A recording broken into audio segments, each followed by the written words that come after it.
The story of Meredith Lynn Sullivan Chapman, 33, captured national attention and was one of the most talked about cases of 2018. Born on January 31, 1985, in Newark, Delaware. Meredith was the youngest of 3 children in the Sullivan family. She was raised in a loving environment, supported by her older brother, Thomas, and sister, Jessica, cherished her. The Sullivan family was financially stable, and her parents ensured that their children received an excellent education while also encouraging them to pursue their personal interests and talents. However, everything changed for Meredith when she was in middle school, as her parents decided to divorce. Fortunately, the separation was friendly, with no significant arguments or legal battles, and both parents continued to be actively involved in their children's lives. Although Meredith found the divorce emotionally challenging, she always felt cared for and loved. Meredith was a kind, outgoing person who easily made friends. Her cheerful and engaging personality made her popular among her peers. From a young age, she excelled in school. Learning came easily to her. She was curious, quick to grasp new concepts, and always willing to take the lead. In addition to her academic success, she had a strong passion for painting and was also very active in sports. During high school, she focused on cheerleading, eventually became the team captain. Even as a teenager, Meredith displayed determination and confidence, working hard to achieve her goals.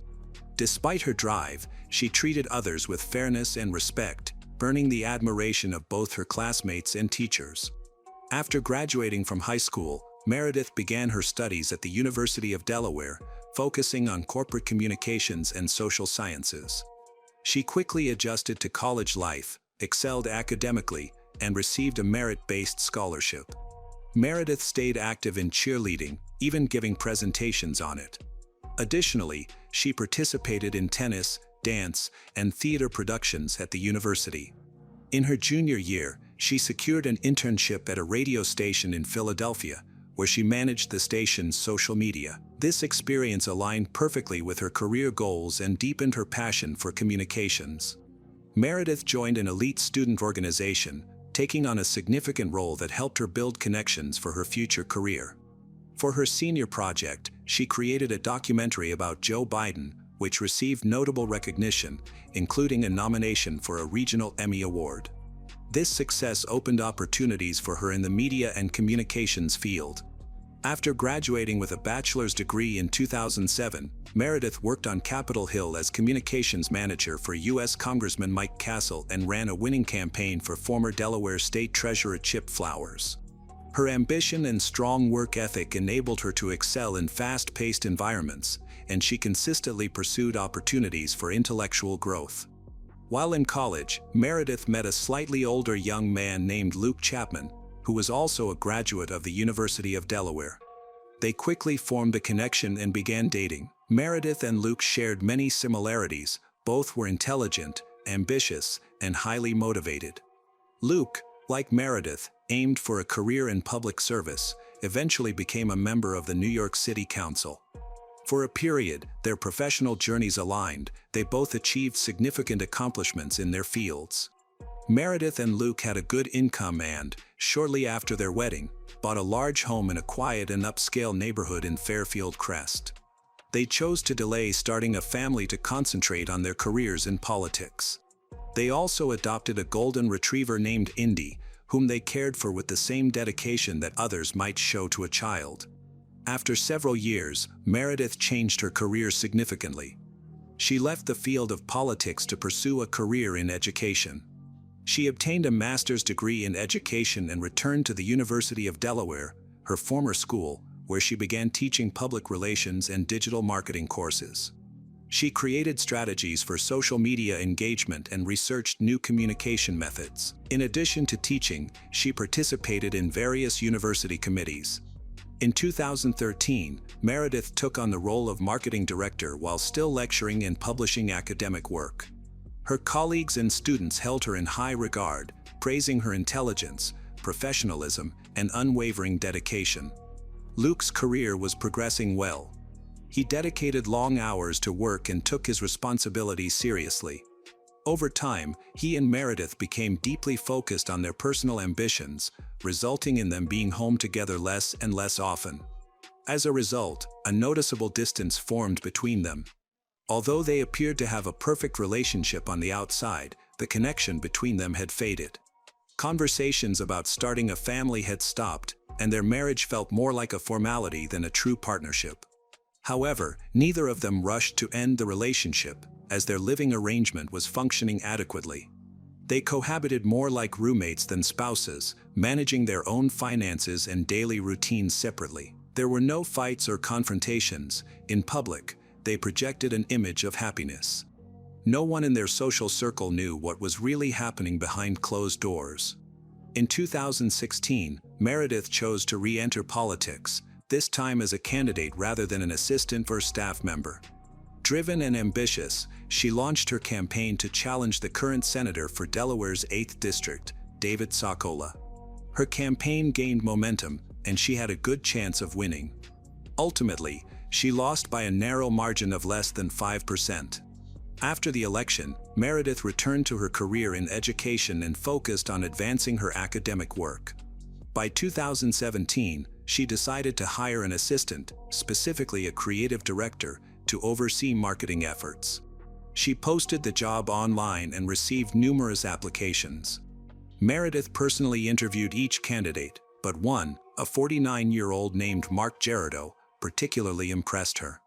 He met all the qualifications for the role in terms of experience and skills. During the interview, he made a positive impression and agreed to start working immediately. At that time, Mark was living in North Carolina but was ready to move for the position. He had been married to Jennifer Gerardo, but she stayed behind initially to sell their home and finish other obligations before relocating to join him.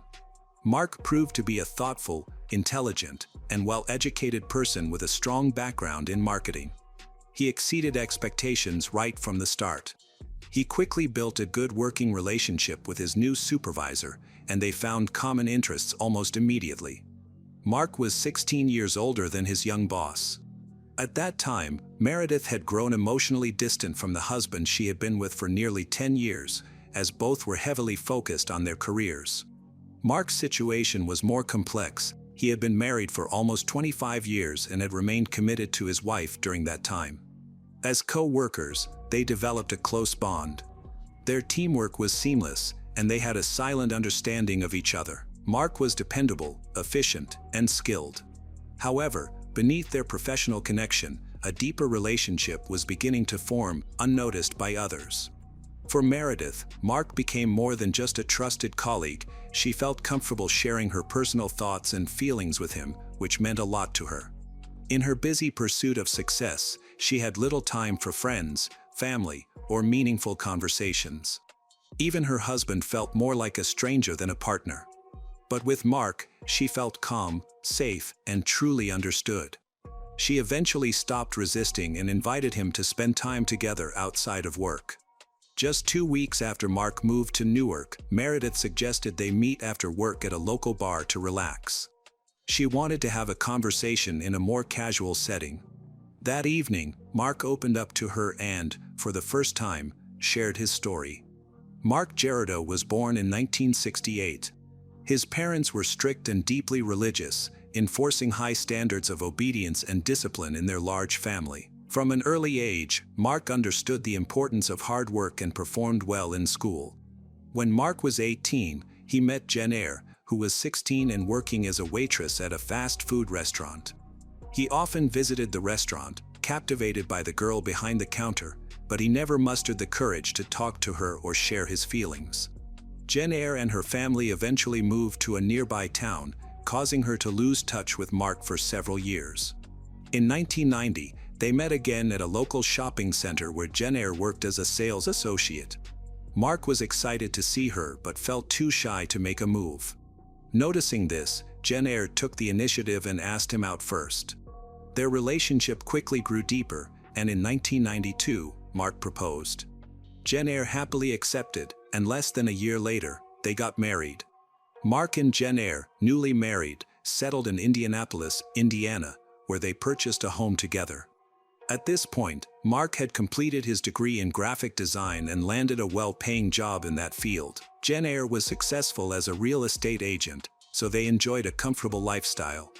Although they never had children, they adopted 3 dogs that they treated as part of their family. To their friends, neighbors, and relatives, Mark and Jen Eyre appeared to be a perfect couple, deeply in love and genuinely happy. They rarely had public disagreements. Their home was known for its peaceful atmosphere. Both were strong, independent individuals with stable incomes and lives. By the mid-2000s, after being together for over 20 years, the Gerardos faced difficulties. Mark experienced the loss of both his parents in a short time, while Jen Eyre, who had put a lot of effort into starting her own business, encountered significant financial troubles. Overwhelmed by emotional and financial stress, they decided to make a big change in their lives. They sold their house and moved to the peaceful town of Greenville, South Carolina. Mark quickly secured a stable job in marketing, while Jen Eyre opted to focus on family life as she looked for the right job opportunity. During this time, they traveled a lot and spent quality time together. The emotional distance that had developed between them began to disappear. Their relationship rekindled, and for a year and a half, they experienced what felt like a second honeymoon. In 2017, Mark started looking for new job opportunities to find a more fulfilling role with better pay. During his search, he found a job posting from Meredith. The couple was not afraid of the move. Mark went ahead first because the job needed him to start right away, while Jen Eyre stayed behind to sell their house and take care of local affairs. She planned to join him in Newark about a month later. That evening, Mark shared his story with Meredith, who listened carefully. In return, she talked about her own life, including her career successes and the slow deterioration of her marriage. As they talked, they connected on a deeper level, feeling as if they had known each other for years. They built a strong sense of trust and stayed at the bar until late at night. Afterward, they went back to Mark's apartment and spent the night together. This marked the beginning of a private relationship that they kept hidden from others. They continued to see each other secretly, often meeting at Mark's place while his wife was out of state. For Meredith, starting a romance with Mark didn't pose any real challenges. Her marriage to Luke had long become a mere formality. For Mark, the situation was much more complicated. First, he had never cheated in his 25 years of marriage. Second, he found himself unexpectedly attracted to Meredith, who was much younger than him. Third, he knew that Meredith was still legally married, just like he was. Despite these issues, Mark and Meredith's relationship continued even after Jen Eyre moved to Newark. From the beginning, Jen Eyre felt that something was off. She sensed that another woman had been in their new home, but she chose not to confront her husband right away. Instead, she decided to gather information to confirm her suspicions. Mark often worked late and became more distant from his family. When Jen Eyre asked him about it, he attributed his behavior to tiredness and a heavy workload. Their physical closeness had almost vanished. This continued for several months until Jen Eyre confronted him about the possibility of infidelity. Mark denied it. Although he attempted to end his affair with Meredith, their bond was too strong, and after a short break, they resumed their secret meetings. Meredith had made a decision. After discussing it with her husband, Luke, they agreed to proceed with a peaceful divorce. On February 14, 2018, Valentine's Day, Jen Eyre confronted Mark. She revealed that she was aware of his affair with his boss. She had hired a private investigator who followed Mark, took compromising photos, and recorded the locations where he met Meredith. With this evidence, Mark had no escape. However, he tried to justify his actions, assuring Jen Eyre that he would end the affair to save their marriage. Unfortunately, this promise was short-lived, as he continued his relationship with Meredith, but now with more caution. Jen Eyre didn't trust Mark, so she decided to keep a close watch on him. She placed a GPS device in his car and installed monitoring software on his phone and computer. She sewed listening devices into Mark's clothes to secretly record his conversations when they were apart. One of those recordings captured Jen Eyre's growing insecurity.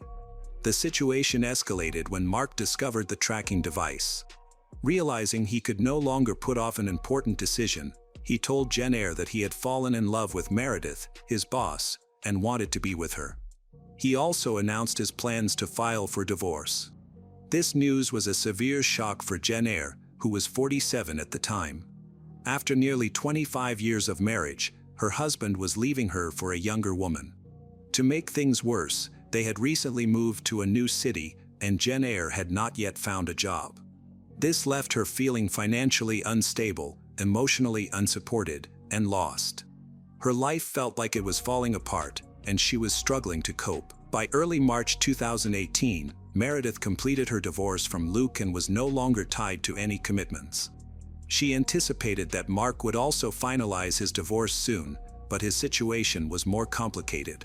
Due to specific legal requirements in their new state, Mark needed to establish residency before he could file for divorce, and they had only recently moved. At the same time, Meredith resigned from her job at the University of Delaware. She was about to start a new role as Vice President and Chief Marketing Officer at Villanova University, one of Pennsylvania's top institutions. Additionally, she received an offer for a leadership position at Ruffalo Noel Levitz, a prominent consulting firm specializing in higher education strategy. On April 5th, Meredith moved into her new home in Radnor Township, Pennsylvania. She was gradually getting settled, and about a week later, Mark joined her. He had also left his previous job and started a new role at Villanova University as Meredith's personal assistant. It felt like a fresh start for the couple, a promising new chapter.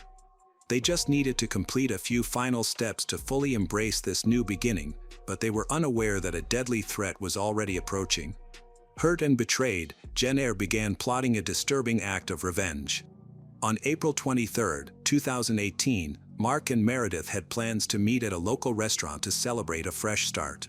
Before heading to the restaurant, Meredith stopped by her house to change clothes while Mark ordered their meal and waited for her.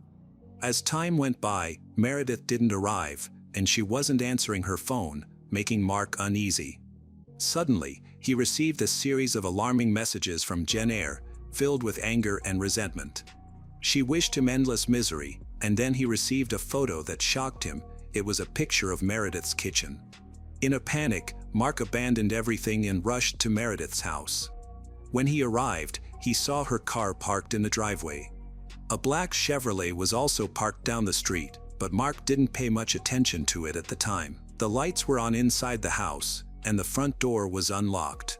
However, as soon as he stepped inside, he was met with silence. He went directly to the kitchen, was horrified to find Meredith, 33, and Jen Eyre, 48, lying on the floor in large pools of blood. It was too late for them, both died from gunshot wounds. Mark screamed and rushed outside. His cries alarmed the nearby neighbors, who quickly called for emergency services.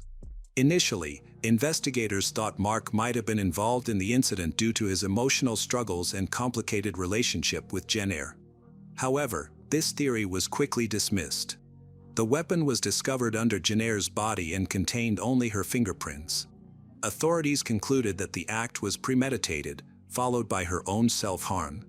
Before the incident, Jen Eyre had sent several emails to a close friend expressing her intentions to do something drastic. Later evidence showed she had spent around 2 weeks preparing for this. She bought a firearm, rented a car, and collected items for a disguise. Jen Eyre also managed to find Meredith's new address on her own. For an entire week, she observed the couple's activities. Neighbors reported seeing a woman in a wig driving a black Chevrolet and lingering in the area, but she did not seem threatening. Mark also remembered noticing the car but thought it belonged to someone from the neighborhood. Jen Eyre had closely observed Meredith's routine and was aware of when they typically returned home. On the day of the incident, she arrived early, parked her car a few blocks away, and approached their house. She gained entry by breaking a window in the backyard and quietly entered. It is believed her intention was to confront, kill both Mark and Meredith before taking her own life. However, things did not go as planned. Meredith came home alone. Investigators later discovered that Meredith had taken out a life insurance policy valued at $500,000 about a year and a half prior, naming her ex-husband, Luke, as the beneficiary. After the divorce, this designation had not been changed. As a result, Luke Chapman became a person of interest as authorities looked into possible indirect involvement in the case. However, this theory was ultimately ruled out due to insufficient evidence. The investigation took only a few days, and authorities quickly closed the case, concluding that the responsible person was deceased, that there were no other suspects. Mark was exonerated but faced significant public and media scrutiny. Rather than withdrawing, he decided to speak out, giving interviews and appearing on talk shows to discuss the events in detail. A year later, Mark released a memoir detailing his relationships with both women and the circumstances surrounding the tragic incident. He expressed how deeply the experience affected him, noting that he never expected the woman he had been with for nearly 25 years could do something so devastating.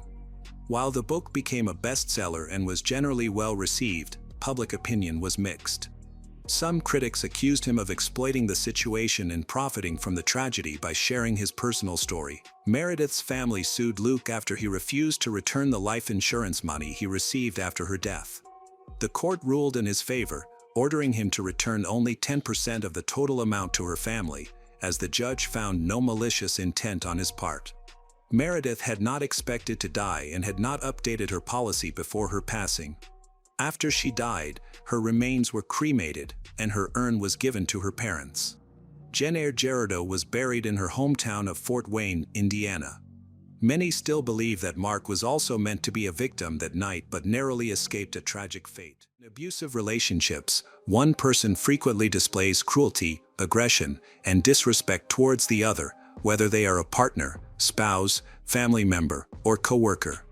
Those who show these harmful behaviors are often labeled as hot-headed or incapable of managing their emotions. However, the more insidious type of abuse is the one that remains hidden, leading others to believe the family is perfect until a tragedy strikes. The relationship between Olsa Sabishnikova and Timur Prokhorov was viewed by many as a shining example of love, understanding, and support. They both grew up in the small rural community and met during their school years. After several years of dating, they appeared to be meant for each other. They had an extravagant wedding, with relatives traveling from far and wide to celebrate. However, just 3 days after their wedding, the newlyweds were laid to rest in the same grave at the local cemetery. What happened? Let's unravel this complex case. Olsa Sabishnikova, later known as Prokhorova, was born on 2001 in Maliks, a village of Tatarstan. She was the youngest of 2 children, with her older brother Rusin always looking out for her. When Olsu and Rusin were still in school, their parents divorced. They lived with their mother. Shortly after, their mother remarried, and the family moved to her new husband's home. Olsu and Rusin accepted their mother's new life, quickly bonded with their stepfather, who treated them like his own children. They began calling him Dad. At the new house, Olsu and Rusin adjusted quickly, enrolled in the local school, and made many friends. Life in the village was calm and peaceful, unlike the busyness of larger cities. The community consisted mainly of Russians, Tatars, and Uzbeks. The local community center hosted weekly dances, offered classes in performing arts, dancing, and choral singing. Concerts showcasing local talent were common during holidays. Olsu was an outstanding student, consistently earning straight A's. Her teachers praised her intelligence, responsibility, seriousness, and determination. She was reliable and known for her calm demeanor, often acting as a diplomat to peacefully resolve conflicts. Additionally, her beauty and kindness attracted many friends who wanted to be close to her. Her closest friend throughout childhood was her cousin, Sabrina Sabishnikova, who was 3 years younger. Despite the age difference, they felt like sisters, constantly in touch and sharing their deepest secrets. Sadly, both would face a tragic fate. From a young age, also faced significant health issues. She suffered from a severe viral infection that damaged her kidneys, leading to chronic kidney failure that worsened over time. Also had to regularly visit a specialized clinic for treatment and supportive care, including numerous hemodialysis sessions, as her kidneys could no longer function properly. The financial burden of her ongoing medical care was heavy for the Sabishnikova family, who were not wealthy. During difficult periods of her illness, also had to switch to homeschooling, which often caused her to miss several months of school. Consequently, she struggled to prepare adequately for her graduation and entrance exams for higher education. Despite facing many challenges, also aspired to further her education and hoped to attend the Naberezhny Chelny branch of Kazan Innovative University to study economics.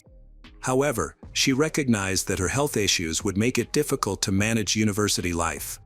Additionally, most of her family's budget was spent on her treatments and medications, making it hard for her to pay for tuition. Her mother encouraged her to consider starting at a vocational college to learn a skill that would provide a stable income, allowing her to defer university for a time.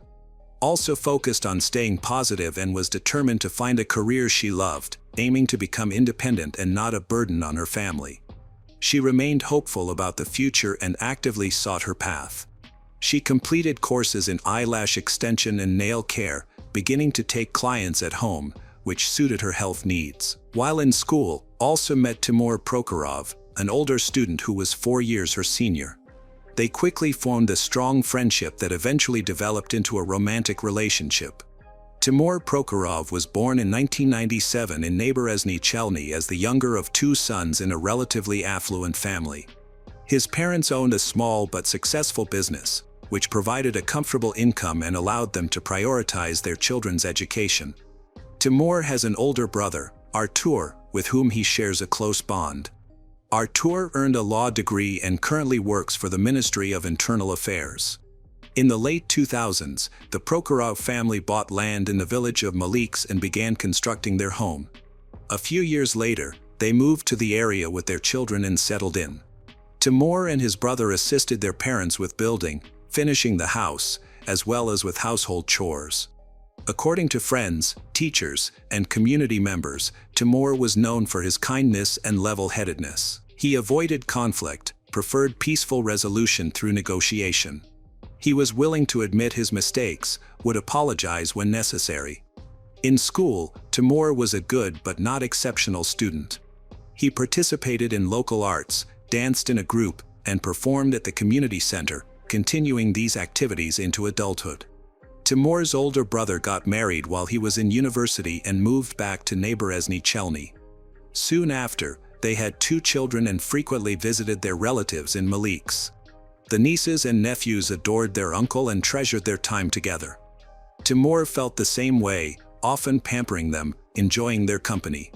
After completing school, Timur joined the military service in the Navy. At that time, he was dating Alsu, who was eagerly waiting for his return. Unfortunately, Timur's mother was diagnosed with a severe form of cancer. Despite all attempts to treat her, she soon declined and passed away within a few months. A year later, Timur's father remarried, and his new wife was embraced by the family. The adult children formed a strong bond with her, accepting her as one of their own. About 6 months later, Timur's father and stepmother returned to Naberezhny Chelny to focus on their business. They gave their nearly completed house in the village to their younger son, who continued to work on it himself. When Alsu and Timur met in high school, their feelings for each other grew quickly. Alsu was honest about her serious health problems, but this didn't discourage Timur. He assured her they would face the challenges together. After completing his military service, Timur resumed his studies and later joined his family's business. He earned enough to support both himself and Alsu, but also didn't want to rely on anyone, so she continued to work hard from home. Unfortunately, due to her health condition, she had to stop doing nail extensions because she could no longer work with most materials. Timur was very caring towards Alsu. He drove her to Naberezhny Chelny and Kazan for her medical checkups, treatments, and therapies. He looked after her with great affection and concern. He got along well with Alsu's mother, who considered him like her own son. In 2018, Alsu's health began to decline rapidly. Her kidneys were failing. She needed regular dialysis to survive. The only hope for her was a kidney transplant. Fortunately, her mother was a perfect match and could be her donor, but the surgery and post-operative care were too expensive for the family to afford. Alsu found herself in a desperate situation, facing the possibility of death. Due to severe swelling, her face became almost unrecognizable, causing her great distress about her appearance. She didn't want Timur to see her in that state, even tried to prevent him from visiting her in the hospital. However, Timur was determined to stay by her side. The news of Alsu's critical condition and the urgent need for costly surgery quickly spread throughout the town. Concerned neighbors rallied to help in any way they could. They organized a charity concert at the local community center, with all proceeds going to support Alsu's family. Timur even performed that night with a dance group. Thanks to the community's efforts, they raised enough money in a short time to cover the life-saving surgery. Alsu and her mother traveled to a renowned clinic in Moscow, where a skilled surgeon agreed to take on her challenging case. The surgery was successful, and both women handled it well, but also faced a lengthy recovery process. She needed to take medications regularly, adhere to a strict diet, and attend frequent checkups to monitor the function of her transplanted kidney. Also spent almost 6 months in the hospital, followed by another year at home to minimize the risk of infection, as even a simple cold could have been life-threatening in her vulnerable condition. Despite the physical and emotional challenges, she diligently followed the doctor's recommendations. Her mother, stepfather, and brother provided constant support, encouraging her to remain positive, believe that things would improve. They were also very concerned about her relationship with Timur. Not every young man can handle a partner's health issues. If Timur had chosen to leave, no one would have criticized him, but he was determined to stay by Alsu's side. During Alsu's illness, Timur was constantly at the hospital, staying by her side and later at her parents' home. He was always willing to assist, taking her to medical appointments, even traveling to another city to find necessary medication. Soon after Alsu was discharged from the clinic, Timur proposed to her, and she joyfully accepted. In August 2021, Alsu and Timur had their nikah ceremony, an important religious event in Islam that symbolizes their union, similar to a Christian wedding. Following this, they moved into the groom's house, which was still under construction. While Alsu worked from home, Timur commuted daily to his job in Neighboresny Chelny. They were saving money for a grand wedding, which they planned to have in January. Alsu turned 21 on January 4, 2022, and they celebrated their wedding at her parents' house on January 20th. Family and friends from all over the Republic gathered to celebrate. Everyone wished the newlyweds a long and happy life together. The festivities lasted for 3 days. Guests noted how joyful and radiant Timur and Alsu appeared. Timur expressed his wish to call Alsu's mother, Mom. Alsu's mother, moved to tears, thanked God and fate for bringing such a wonderful husband to her daughter and a son-in-law into her life. Alsu's bridesmaid was Sabrina, an 18-year-old. She had to return for school on January 23rd. Sabrina stayed in a private room at Timur's home. Other guests were hosted at Alsu's parents' house and at the homes of nearby relatives since there were no hotels in the village or the surrounding areas. On the morning of January 23rd, Alsu's mother had a distressing dream in which she was unable to find her daughter. In the dream, her son-in-law quietly placed small coins into her hands. She woke up around 5 a.m. feeling very anxious and was unable to go back to sleep. Although she wanted to call her daughter, Alsu, she decided to wait since it was still early. By 7 a.m., she couldn't wait any longer and called her daughter, but no one answered. She also tried reaching Sabrina and Timur, but they didn't pick up either.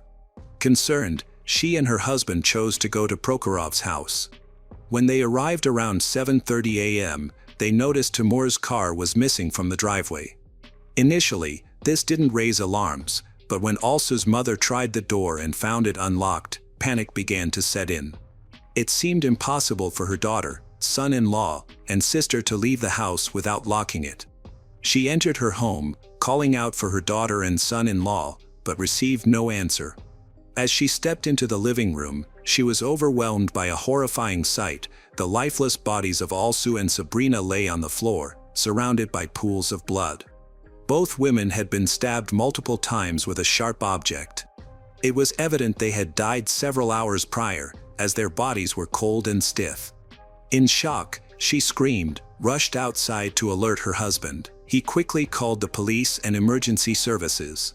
Authorities arrived at 7:50 a.m. Meanwhile, Alsu's mother began experiencing heart problems, needed medical help. Distraught and unable to think clearly, she cried and screamed, struggling to accept that her daughter was gone. By this time, relatives of the young couple had arrived at the house. Neighbors were gathering due to the noise.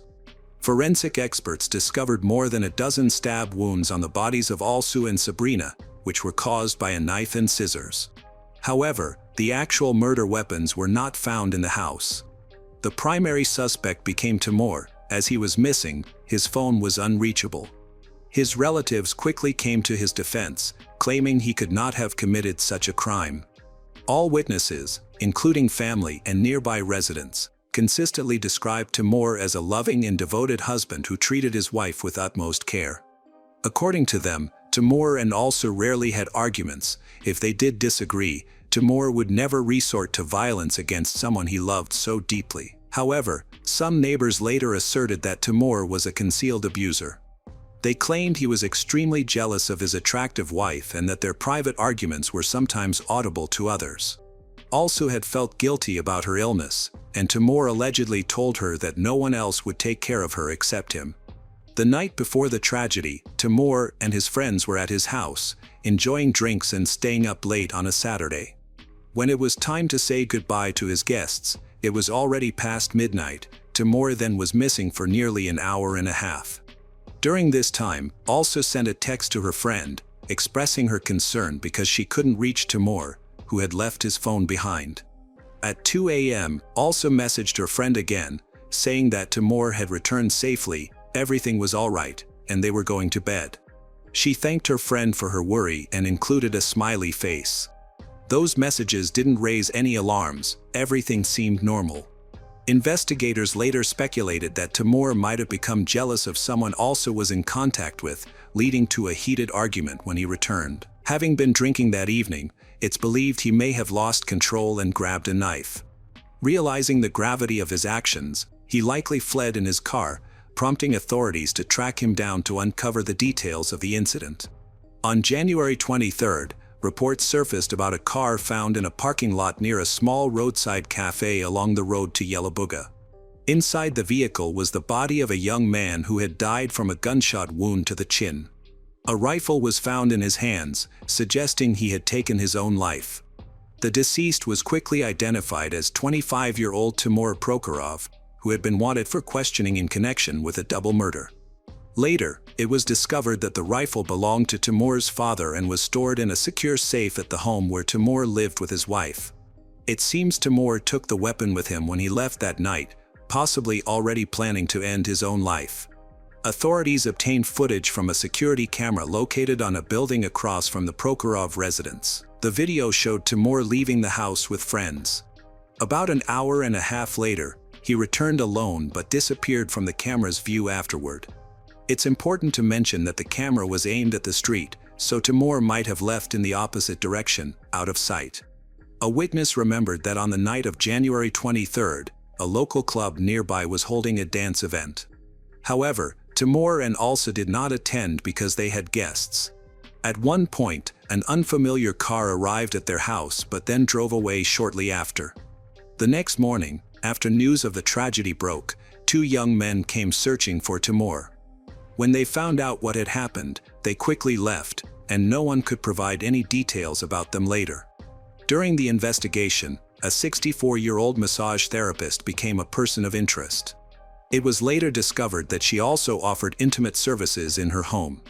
While her name was kept out of the media, it was alleged that Timur had visited her multiple times. On the night of the tragedy, Timur sent her a text asking if he could come over for a session. She wasn't surprised by his late-night request, said she would be waiting for him. Some reports suggest that Timur met with the massage therapist after he had already harmed his wife and Sabrina. They had an intimate encounter, but when she asked for payment, Timur refused. She threatened to report him, but instead of apologizing, he became angry, insulted her, and assaulted her several times before leaving. The woman later reported a physical assault to the police, claiming that Timur also assaulted her. However, she eventually retracted her statement for reasons that are not clear. There were rumors suggesting that Timur's well-connected relatives, including some in law enforcement, intervened to resolve the situation. It is said they kept the massage therapist's identity secret, and she never talked about her relationship with Timur or the abuse she endured. Speculation arose that Timur had seen the massage therapist before the incident, which might explain his prolonged absence that night. After he returned home, a jealousy-fueled argument may have occurred between him and his wife. This conflict could have escalated, leading Timur to grab a knife and attack both women. At 7:03 a.m. on January 23, Timur logged into his social media account for the last time. After that, he stopped answering calls and messages, marking this time as the approximate moment of his death.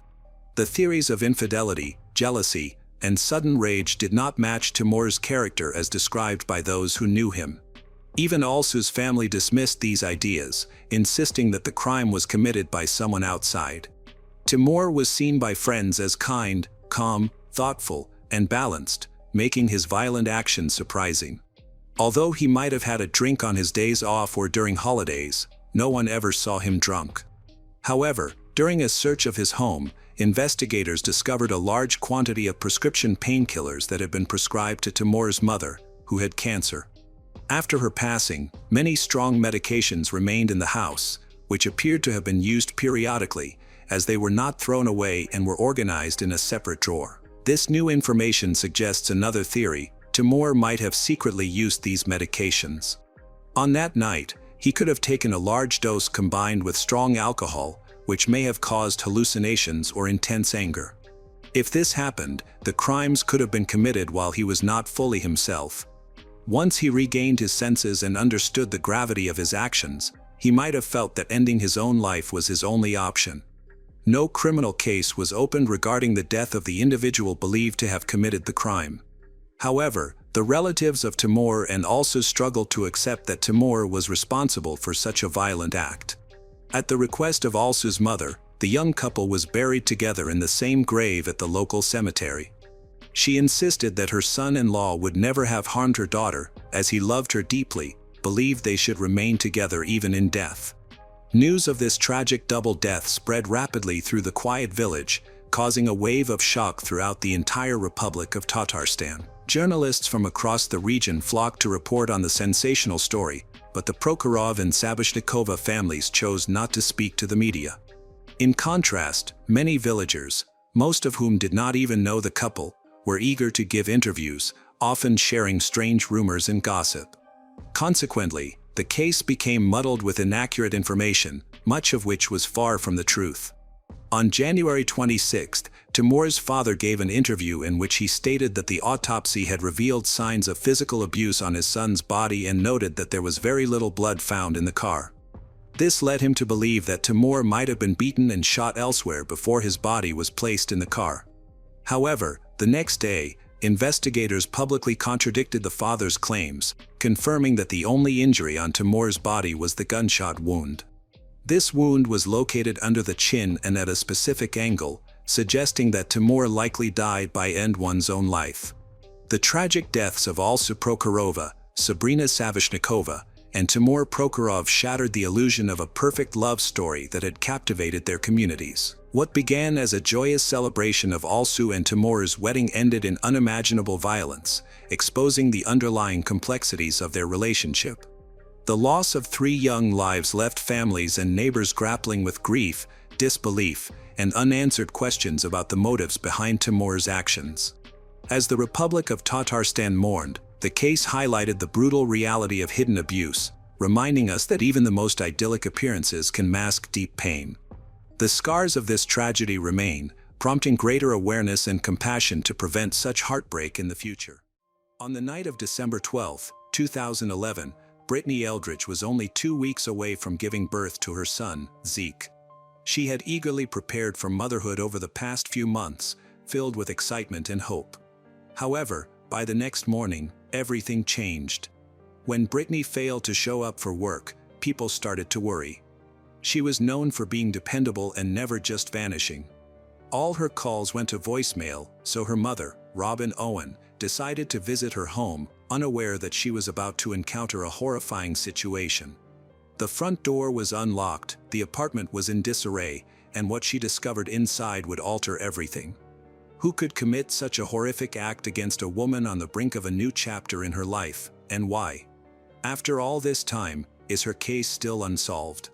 Brittany Caroline Sherwood Eldridge was born on January 13, 1986, to Robin and Jeff Sherwood in Knoxville, Tennessee. She grew up with her brother, Jeffrey Sherwood. From an early age, Brittany was known for her kindness and positive spirit, making everyone feel valued. Her family was very important to her. Those close to her described her as a romantic dreamer who sought love and connection. Brittany shared a strong bond with her brother, who regarded her as his best friend. She had a talent for connecting with people from various backgrounds, enjoyed cheerleading in sports while also embracing her feminine side. A sociable and easygoing individual, she could easily make friends. Above all, Brittany dreamed of finding true love and imagined settling down young with someone who genuinely cared for her. That dream appeared to come true when she met Terry Eldridge at 22. Despite their age difference, Terry was 39, they seemed well suited for each other. Brittany's lively personality complemented Terry's more reserved and composed nature. Their differences worked well together, and just a few months into their relationship, they got married. Over time, problems began to emerge in Brittany and Terry's marriage, primarily due to their differing views on having children. Brittany's lifelong dream was to become a mother, while Terry had no interest in starting a family. Initially, Brittany accepted this difference, but as time went on, it became increasingly frustrating for her. Their demanding work schedules added to the strain, with Brittany working at Vanderbilt Mortgage and Finance, Terry, a truck driver, having long and erratic hours. While they didn't have major arguments, the emotional connection between them started to weaken. 3 years into their marriage, as Brittany felt the emotional gap widening, she met someone new, Norman Clark, a coworker at Vanderbilt Mortgage and Finance. Norman, 28, had once dreamed of being a professional basketball player before settling into a corporate job. He was charming and laid back, which helped him connect with Brittany. They had started their jobs on the same day, and Brittany often guided him through the challenges of his new role. Although they initially maintained a professional relationship, their discussions grew deeper over time, leading to an undeniable connection. Feeling unfulfilled in her marriage, Brittany found herself increasingly attracted to Norman. Eventually, their friendship evolved into a romantic relationship that they had to keep hidden. For several months, Brittany and Norman maintained their secret, meeting discreetly outside of work and keeping their communications private. However, secrets have a way of surfacing. In February 2011, Terry found out about Brittany's affair, which deeply hurt him. After a lot of emotional turmoil, he and Brittany decided to separate. Brittany moved into her own apartment at the Cross Creek apartment complex on Western Avenue in Knoxville, while Terry began the divorce process. Now single, Brittany and Norman were able to be more open about their relationship. Their connection grew stronger, and everything seemed to be going well until they received surprising news. Brittany was pregnant with Norman's child. However, there was a complication. Brittany and Norman's relationship was never exclusive. Norman often referred to it as a casual arrangement, more like friends with benefits rather than a serious commitment. What Brittany didn't realize was that Norman was seeing many other women at the same time. During an interview, Norman revealed that he had been involved with at least 15 to 20 different women while with Brittany, and none of them knew about each other. The situation even more complicated. One of these women had already given birth to Norman's child, meaning Brittany was not the only one expecting. This was a troubling discovery, though it wasn't entirely unexpected, considering that a relationship that starts with infidelity often lacks trust and transparency. Despite his questionable behavior, Norman had a softer side when it came to being a father. When Brittany announced her pregnancy, he surprised everyone by being genuinely excited. Although he wasn't the kind of man interested in settling down with one woman, he valued his role as a father and had already been providing for his other child. With Brittany's pregnancy, he was ready to take on that responsibility again, albeit not in the context of a lifelong commitment. As Brittany's pregnancy progressed, she finalized her divorce from Terry and continued to see Norman, although their relationship was still complicated. They attended prenatal appointments together and even chose a name for their baby boy, Ezekiel Zeke Owen. For the most part, Brittany felt her life was coming together. She was about to fulfill her dream of becoming a mother. However, just weeks before that dream was realized, everything took a heartbreaking turn. Brittany was expected to give birth in December 2011, and until that time, she had been working at Vanderbilt Mortgage and Finance. However, on December 13th, just 2 weeks before her due date, she did not come to work. This raised immediate concern since Brittany was known for her reliability. If she had planned to take a day off, she would have informed someone. Given her pregnancy, her colleagues worried that something might have gone wrong.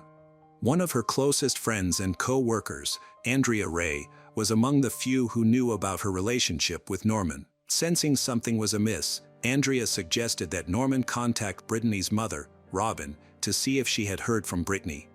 Norman promptly called Robin to check if she knew where Brittany was. The question immediately filled Robin with unease. Something didn't feel right.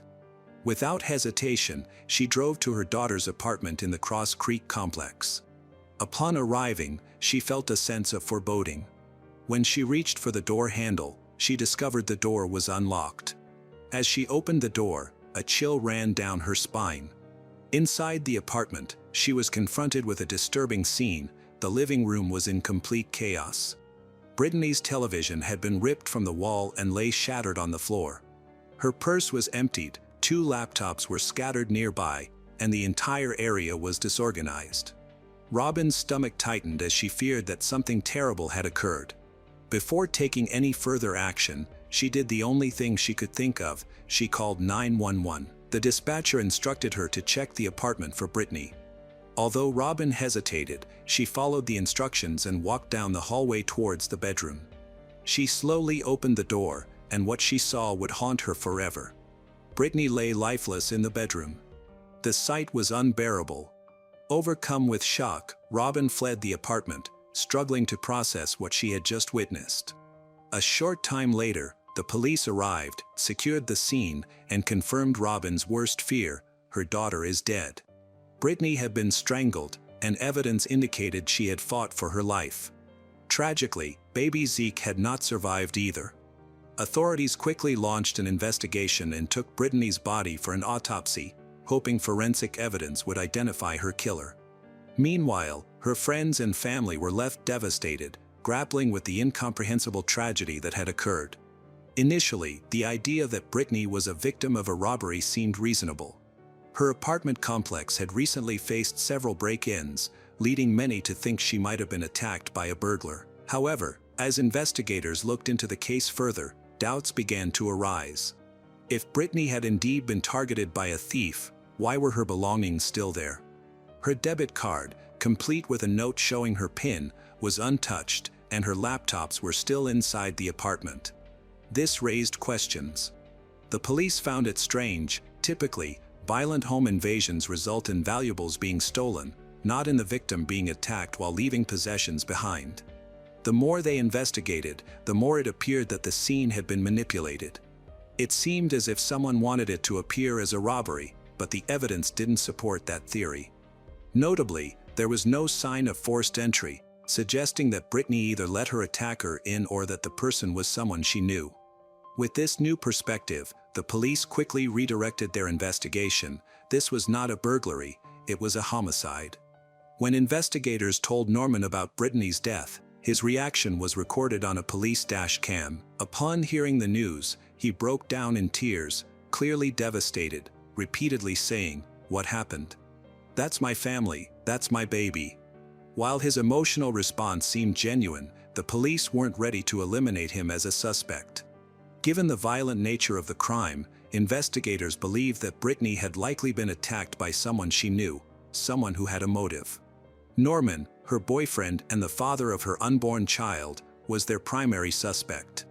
The questioning started right away. Norman answered all questions promptly and even gave his DNA voluntarily without a lawyer. Then, the results of Brittany's autopsy came in, adding complexity to the investigation. It was found that Brittany had died about 12 hours before her body was discovered. More importantly, Forensic analysis identified 2 unknown male DNA samples on her body. The police quickly compared one of those samples to Norman's, hoping for a match, but to their surprise, it wasn't his. Investigators sought insights from Brittany's family regarding her relationship with Norman. Brittany's mother, Robin, stated that Norman had always shown affection toward Brittany, but tensions started to rise after Brittany revealed her pregnancy. At that time, Norman was facing significant financial struggles, dealing with debt, pressure from collectors, and living in his parents' basement. Authorities considered whether the stress of adding another child to his life might have driven him to a breaking point. If Norman was indeed involved, the question remained, how had he done it? To piece together the timeline, investigators needed to determine Norman's location on the night of December 12th, the last time Brittany was seen alive. Text messages between Brittany and Norman indicated they were supposed to meet at her apartment that evening to discuss their future and the baby.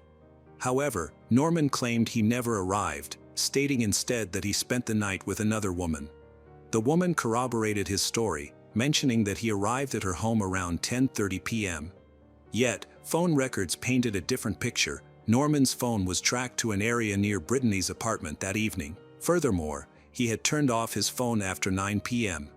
Why would he suddenly stop communicating, and why was he near Brittany's apartment if he claimed he never went there?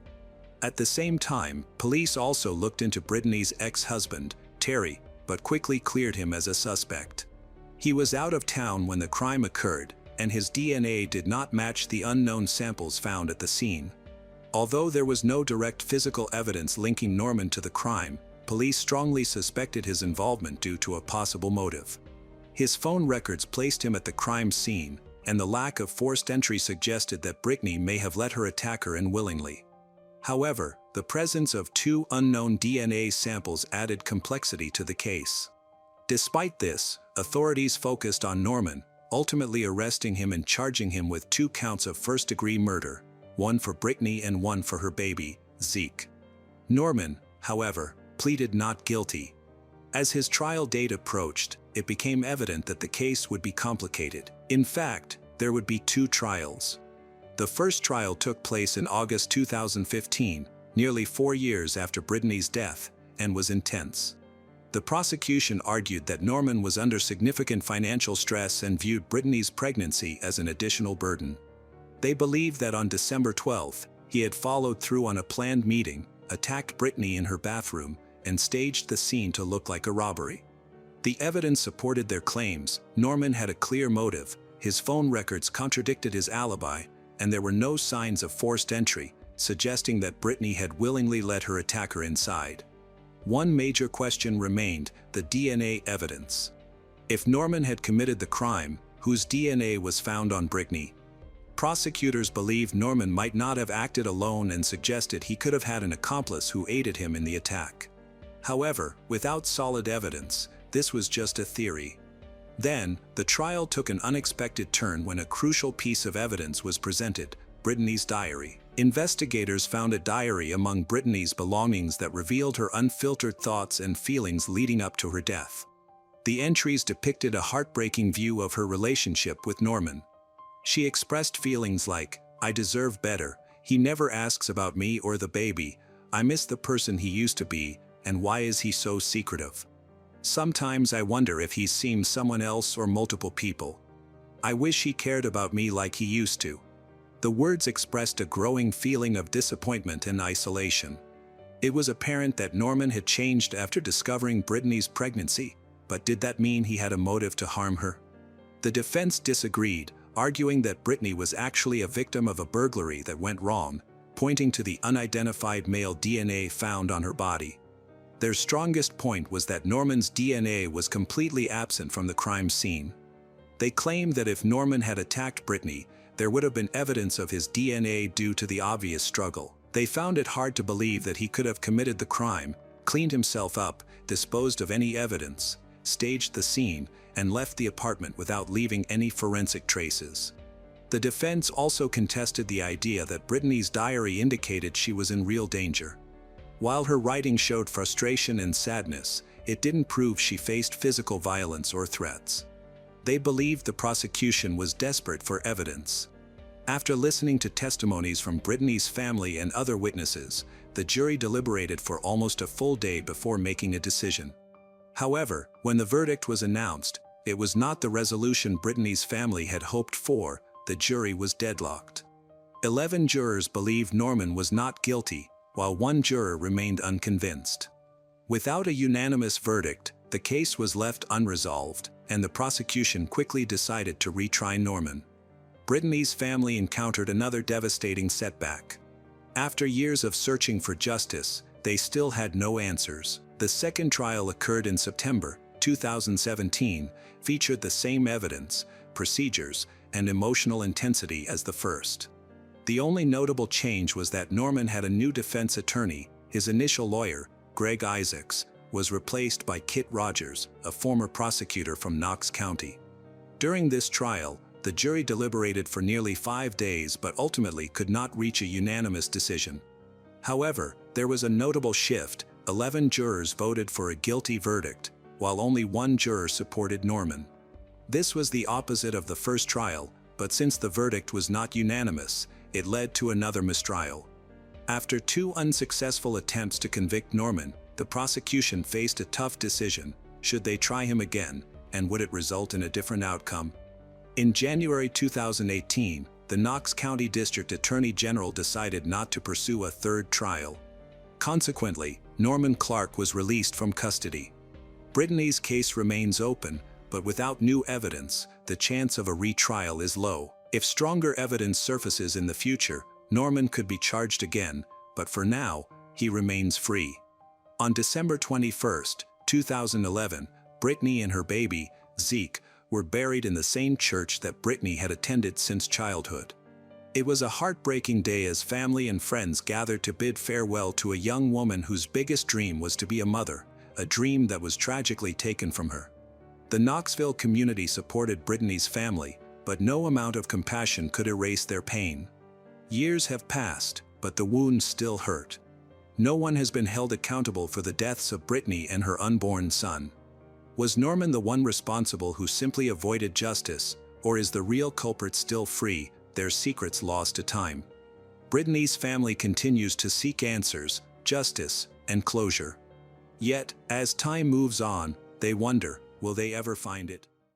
It was a regular afternoon at Danvers's high school. Most students had already left, and the hallways were quiet. But inside a second-floor bathroom, something terrible was happening. A well-loved teacher had just finished her last class of the day. She had no idea that one of her students was watching her. Minutes later, security cameras caught something strange, him walking out with his hood up and hands covered in blood. He moved through the school as if nothing had happened, casually talking to classmates, grabbing his things, and disappearing into the night. No one knew the dark secret he had just left behind, not yet. Philip Chisholm was born on January 21, 1999, in Tennessee. From a young age, he showed a keen interest in sports, and by the time he entered high school, he had already made a name for himself as a talented soccer player. His skills on the field were undeniable. In 2012, his teammates credited him as the driving force behind their championship win in the league. To those around him, Philip seemed like a friendly yet reserved young man. No one suspected that beneath his quiet demeanor, he was battling deep personal struggles. Philip's home life was far from stable. His father, a former military officer, had succumbed to alcoholism and frequently subjected him to both physical and emotional abuse. Heated arguments with his wife, Diana Chisholm, were a regular occurrence. By the fall of 2013, the tension had reached a breaking point. They decided to separate. Philip was uprooted from the life he knew and moved with his mother to a small town in Massachusetts, while his father relocated to Florida. As part of their divorce agreement, his father was permitted only limited visitation with Philip. Practically overnight, his world had changed completely.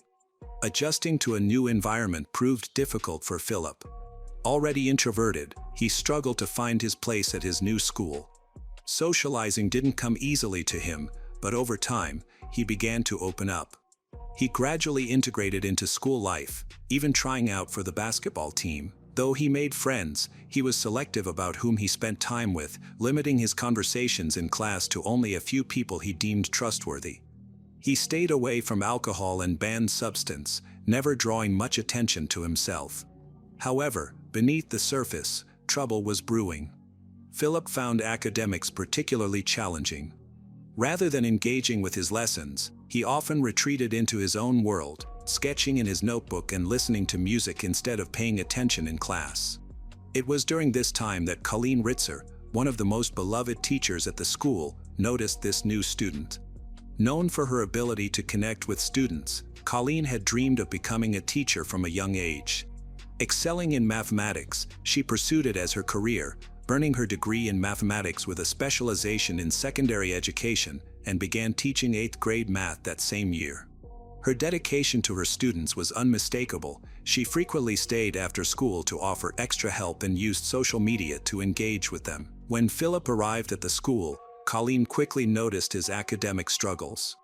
Understanding that he was going through a rough time, she saw potential in him and believed he just needed some guidance to get back on track. However, unlike most of his classmates, Philip showed no interest in her efforts. On the morning of October 22, 2013, Philip arrived at Danvers's high school carrying multiple bags. Inside them were gloves, a change of clothes, a mask, and a box cutter, items that had nothing to do with schoolwork. Later that day, he attended Colleen's class. When the lesson was over, she approached him, offering to stay after class to help him prepare for an upcoming test. Philip's reaction was anything but appreciative. Instead, he erupted into an angry outburst. Colleen attempted to calm him down, but he stormed off. At around 3 p.m., Colleen went to the bathroom, unaware that Philip was closely following her. By that time, most students had left the school. Philip quietly entered the bathroom wearing gloves and holding a box cutter. Suddenly, he attacked Colleen, covering her mouth with a cloth to silence her. He overpowered her and stabbed her at least 16 times. The assault was interrupted when another student entered the bathroom. She saw Philip but assumed he was just changing for soccer practice, not realizing the violence happening nearby. She left without raising an alarm, unknowingly encountering a murderer. Then, Philip left the bathroom with his hood up and one hand covered in blood. He headed toward the school parking lot with a sinister plan, to find a dumpster to dispose of the body. On his way, he casually greeted several friends, who had no idea about the horrific crime he had just committed. Soon after, he changed out of his clothes, putting on a white t-shirt and a red hoodie. With a recycling bin in hand, he returned to the bathroom. This time, he came out, made his way to the elevator and hiding his teacher's lifeless body. After leaving the school, Philip took the recycling bin to a secluded wooded area. There, he disguised Colleen's body with a tree branch and covered her remains with dry leaves. He also left a vague note that said, "I hate everyone." Acting normally, he returned to the school. Although his messy appearance should have raised concern, no one noticed anything unusual, allowing him to collect his belongings from his locker and leave without any interruptions. Philip thought he had gotten away with the perfect crime, but he was very wrong. Hours later, his mother started to worry when she realized he was missing. She went to the nearest police station to file a missing person report. At the same time, his soccer teammates noticed he wasn't at practice and began to search for him, becoming increasingly anxious. The police responded quickly and asked Philip's phone provider to track his last known location. The signal was traced to the area near Hollywood Hits Theater. Investigators went there and found that he had bought a movie ticket before disappearing. Shortly after that, his phone went offline at 9 p.m. The principal of Danvers High School emailed staff about Philip's disappearance. Shortly after, a math teacher called her with worrying news. Colleen Ritzer's parents also reported that she did not return home. This was particularly concerning because Philip had been in Colleen's last class that day, raising fears that they may have been together before they both disappeared. Colleen's parents were desperately trying to contact her, but their calls went unanswered. By around 11 p.m., they formally reported her missing. Police tracked Colleen's phone to the school area, noting the coincidence of two missing persons from the same school. This led them to investigate further. Their investigation took a troubling turn when they found Colleen's car still parked at the school, indicating something was wrong. While searching the building, they examined the second-floor bathroom and encountered a horrifying scene. Bloodstains covered the area, and Colleen's purse was left behind. A blood-spattered recycling bin was also found in the corner. Following this grim evidence, officers searched the woods behind the school and discovered blood-soaked clothing that belonged to Colleen. This evidence confirmed that a serious crime had occurred. Authorities quickly began questioning students and staff in hopes of finding witnesses. A student came forward to share an unsettling incident he had overheard between Philip and Colleen while he was organizing his locker. He noticed Philip was raising his voice at Colleen, who was trying to calm him down. The student thought Philip's anger might have been triggered by Colleen's question about his family, which unintentionally reminded him of his parents' divorce. Even though Colleen quickly moved on to a different topic, Philip continued to seem upset and began muttering to himself. The student felt that something was wrong but never thought Philip could become violent. A female student came forward with important information. She told investigators she saw the back of a person who appeared to be changing clothes. The person's rear end was exposed, with clothes piled on the floor in the bathroom that afternoon. Additionally, a mother who was picking up her child around 3:30 p.m. reported seeing Philip quickly leaving the school. This evidence suggested that something had occurred between Philip and Colleen. Detectives then reviewed the school's surveillance footage to understand the timeline of events leading up to their disappearances. The footage revealed alarming details. At 7:45 a.m., Philip arrived at school carrying several bags, which he stored in his locker. Then, at 2:54 p.m., Colleen was seen leaving a classroom and heading towards the second-floor bathroom. Just a minute later, Philip appeared in the hallway, watching her closely before briefly returning to the classroom. Moments after that, he came back into view with his hood up and followed her into the bathroom while putting on gloves. At 3:06 p.m., a female student was seen entering the bathroom and quickly exiting moments later. At 3:07 p.m., Philip left the bathroom with his hood up and walked to the parking lot. He returned 2 minutes later, now wearing a white t-shirt. After a few minutes, he was spotted again, this time in a red hoodie. At 3:16 p.m., he went back into the bathroom with a recycling bin. By 3:22 p.m., security footage showed him wearing a ski mask as he pushed the bin into the elevator. Shortly after, he was seen dragging it outside toward the student parking lot. Later that evening, Philip returned to the school, entered the bathroom again, and changed clothes. This time, he was barefoot, wearing a black hoodie. When investigators finished reviewing the footage, they were certain of one thing: Colleen had entered the bathroom but did not come out. In contrast, Philip had repeatedly entered and exited, changing his clothes each time and pushing a large bin on one occasion. Coupled with the blood evidence found in the bathroom, the conclusion was clear: Colleen had been murdered, and Philip was their main suspect. Law enforcement quickly began searching for Philip, who was still missing. They checked security footage from the school and nearby streets to see if they could find any signs of his movements. Simultaneously, they monitored Colleen Ritzer's bank account since Philip had stolen her wallet along with her credit cards, indicating he might have already used them. Their suspicions were confirmed when they found that Colleen's card had been used to buy a burger, fries, and a drink. A movie ticket was also purchased, and location data from Philip's phone showed he was at the theater shortly after the crime occurred. While police worked to find him, an unexpected turn of events happened. Around 2:30 a.m. on October 23rd, an officer in a nearby town saw a young man walking along the highway at the intersection of Route 1, North and Salem Road. It was Philip, aimlessly wandering without a clear direction. The officer recognized him from the missing person alert and stopped to ask questions. During a search, the officer found Colleen Ritzer's credit card and driver's license in Philip's possession. Additionally, his pants still had blood stains on them. He was promptly taken into custody and brought to the local police station. When officers searched Philip's backpack, they discovered Colleen's purse, her underwear, and a box cutter with dried blood on it. Alarmingly, there were also traces of semen and blood on Philip's own underwear. When interrogated about the blood, Philip coldly remarked, "It's from the girl," referring to Colleen, his teacher. He showed no remorse and proceeded to inform the police that her body was buried in the woods. At 3 a.m., a team of officers went to the wooded area behind Danvers High School. After searching for some time, they noticed a pile of leaves and debris. One officer spotted a thumb with pink nail polish sticking out from the leaves. When they removed the foliage, they were met with a horrifying scene. Colleen's lifeless body was lying on her back, her throat cut, and a tree branch had violated her remains. Her face and body showed signs of severe trauma. Nearby, officers found a pair of blood-soaked white gloves and a handwritten note that stated, "I hate everyone." Colleen's remains were quickly taken for forensic examination. The autopsy revealed she had suffered 16 stab wounds and had been abuse-assaulted twice.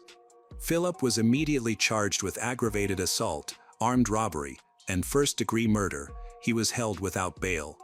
That morning, on October 23rd, police visited Philip's mother at her new apartment, which she had moved into after leaving Tennessee due to her divorce. She appeared very upset and acknowledged that the separation had been hard for both her and Philip. Later, through his attorney, she released a statement offering her condolences to Colleen's family. In contrast, Philip's uncle took a different view. He suggested that something must have triggered his nephew's actions, arguing that teenagers can be quick to anger, and noted that Philip was only 14 years old. He characterized Philip as a well-behaved child from a good family, seemingly minimizing the seriousness of the situation. Philip's former soccer coach shared similar feelings, saying he wanted to learn the full story before judging the teenager. Meanwhile, a student, Rania Ridui, found it hard to comprehend the tragedy. She couldn't understand why anyone would hurt Colleen, who she described as kind and caring. Colleen's family was heartbroken and in deep mourning. On October 28, 2013, the community came together to pay their respects at her funeral at St. Augustine Church. The service was very emotional and attended by nearly 1,000 people, including 400 of Colleen's students from Danvers High School, many of whom wore pink, her favorite color. The entrance to the church was decorated with pink flowers, symbolizing the love and admiration she inspired in those who knew her. Colleen's cousin spoke passionately about the large turnout at Colleen's funeral, which highlighted the significant impact she had on her community. She noted that even though Colleen had a brief life, she made a lasting impression on education, inspiring many students with her dedication and love for teaching. She also emphasized Colleen's strong bond with her siblings, her commitment to being a supportive friend and mentor. With deep sorrow and respect, Colleen's cousin described Colleen as the ideal person any parent would wish for their child to become. The Reverend provided words of comfort, encouraging attendees to focus on the meaningful life Colleen led rather than the tragic way it ended. His message resonated with those grieving, reminding them to celebrate the positivity Colleen brought to the world. Months later, at a juvenile detention center in Boston, Philip committed another crime. On June 2, 2014, he entered a staff locker room bathroom and tried to strangle a 29-year-old medical staff member and attack her with a pencil. It took several employees to restrain him while he screamed threats, including, "I'm going to kill all of you." Although he didn't succeed in killing her, she was left seriously injured. A new case was opened against him, but he was still facing charges for the murder of Colleen Ritzer before going to trial for this attack. Philip's defense attorney admitted that he had killed the teacher but argued that he should not be held criminally responsible. She claimed he was experiencing a psychotic episode and suffering from severe mental illness at the time of the murder, even stating that he had heard voices beforehand. The prosecutor strongly disagreed, asserting that Philip did not have any mental illness and presented surveillance footage as evidence. The videos showed him carefully following Colleen into the bathroom, attacking her, and then coldly placing her body into a recycling bin before wheeling it outside. The prosecutor also highlighted that after the murder, Philip casually greeted friends, ate a meal, and watched a movie while carrying evidence of his crime in his backpack. After considering the prosecution's argument, the court rejected the defense's claim of criminal insanity, ruling that Philip was mentally competent to stand trial. Since the minimum age for criminal prosecution in the United States is 14, he could be tried as an adult. On December 15, 2015, a jury found Philip guilty of first-degree murder, aggravated assault, and armed robbery. As the judge read the verdict, Philip stood silently, his hands cuffed and his expression blank. Colleen's mother, heartbroken by his lack of remorse, declared that Philip was truly evil and beyond rehabilitation. "Their family will never get a second chance with Colleen, and he shouldn't get one either," she said. Despite these emotional statements, Philip showed no reaction. He did not flinch or show any empathy or regret for the life he had taken or the family he had devastated. On February 26, 2016, despite the defense team arguing that Philip was mentally ill, he was convicted of killing Colleen Ritzer and sentenced to 40 to 60 years in prison, with the possibility of parole after 40 years, a sentence that Colleen's family felt was not harsh enough. However, this was not his last sentencing. On April 26, 2024, a decade later, he faced trial again for attempting to murder a medical worker at the Boston Juvenile Facility. The atmosphere in the courtroom was tense as his attorney declared that Philip wanted to take full responsibility and resolve the case quickly. Despite this, it was evident to everyone that he lacked genuine remorse. The medical worker he attacked described him as a monster and a remorseless killer. She recounted the terrifying incident, stating that he intended to kill her. During her testimony, she revealed that his face still haunted her as a constant reminder of the trauma he caused. She pleaded with the court to keep Philip in prison for life, so no one else would suffer at his hands. Ultimately, the judge sentenced Philip to an additional 17 to 20 years for the attack, to be served concurrently with his original sentence for Colleen's murder. To this day, Philip remains in prison, serving time for the crimes he committed against two women who only tried to help him, but were met with unimaginable violence instead. Colleen's family chose to celebrate her memory instead of focusing on their sorrow after her tragic death. 1 year following her murder, they created a scholarship in her honor. In a public statement, they remembered Colleen as a kind and caring young woman whose love for teaching defined her life. They take comfort in knowing that her legacy lives on. Many students who have received the scholarship are pursuing teaching careers, inspired by Colleen's dedication and passion for education. Although she is no longer, her influence remains strong in the classrooms and hearts of those who knew her. In October 2024, Chisholm's attorneys appealed to the Massachusetts Supreme Judicial Court, arguing that brain scan evidence of mental illness had been wrongly excluded. On February 25, 2025, the SJC denied a new trial, upholding Chisholm's conviction and 40-year parole. Ritzer's family expressed relief, stating the ruling allowed them to grieve without appeal uncertainties. The brutal murder of Colleen Ritzer at Danvers High School left an indelible scar on her family, students, and community, shattering the illusion of safety in a place meant for learning. Yet, from this tragedy, Colleen's radiant legacy endures through the scholarship bearing her name, inspiring future educators to carry forward her passion and kindness. Philip Chisholm, whose cold indifference and violent acts stole a beloved teacher's life, remains behind bars, his 2025 appeal denial ensuring accountability for his crimes. As Danvers continues to heal, the memory of Colleen, her infectious smile, unwavering dedication, and boundless compassion, lives on, a beacon of light that no darkness can extinguish. Shanti Cooper was a devoted mother to her son, Jackson, 8, who she shared custody of with her ex-husband, Jim Cooper. After separating from Jim in 2013, Shanti was ready to begin dating again. She quickly realized that online dating had become the common way to meet people, so she decided to give it a try by creating a chat account. While exploring different profiles on the site, Shanti connected with a few men, but none impressed her quite like David Trance. David had also recently ended a year-long marriage, was looking for something fresh and exciting. Their relationship deepened through phone calls, text messages, and emails.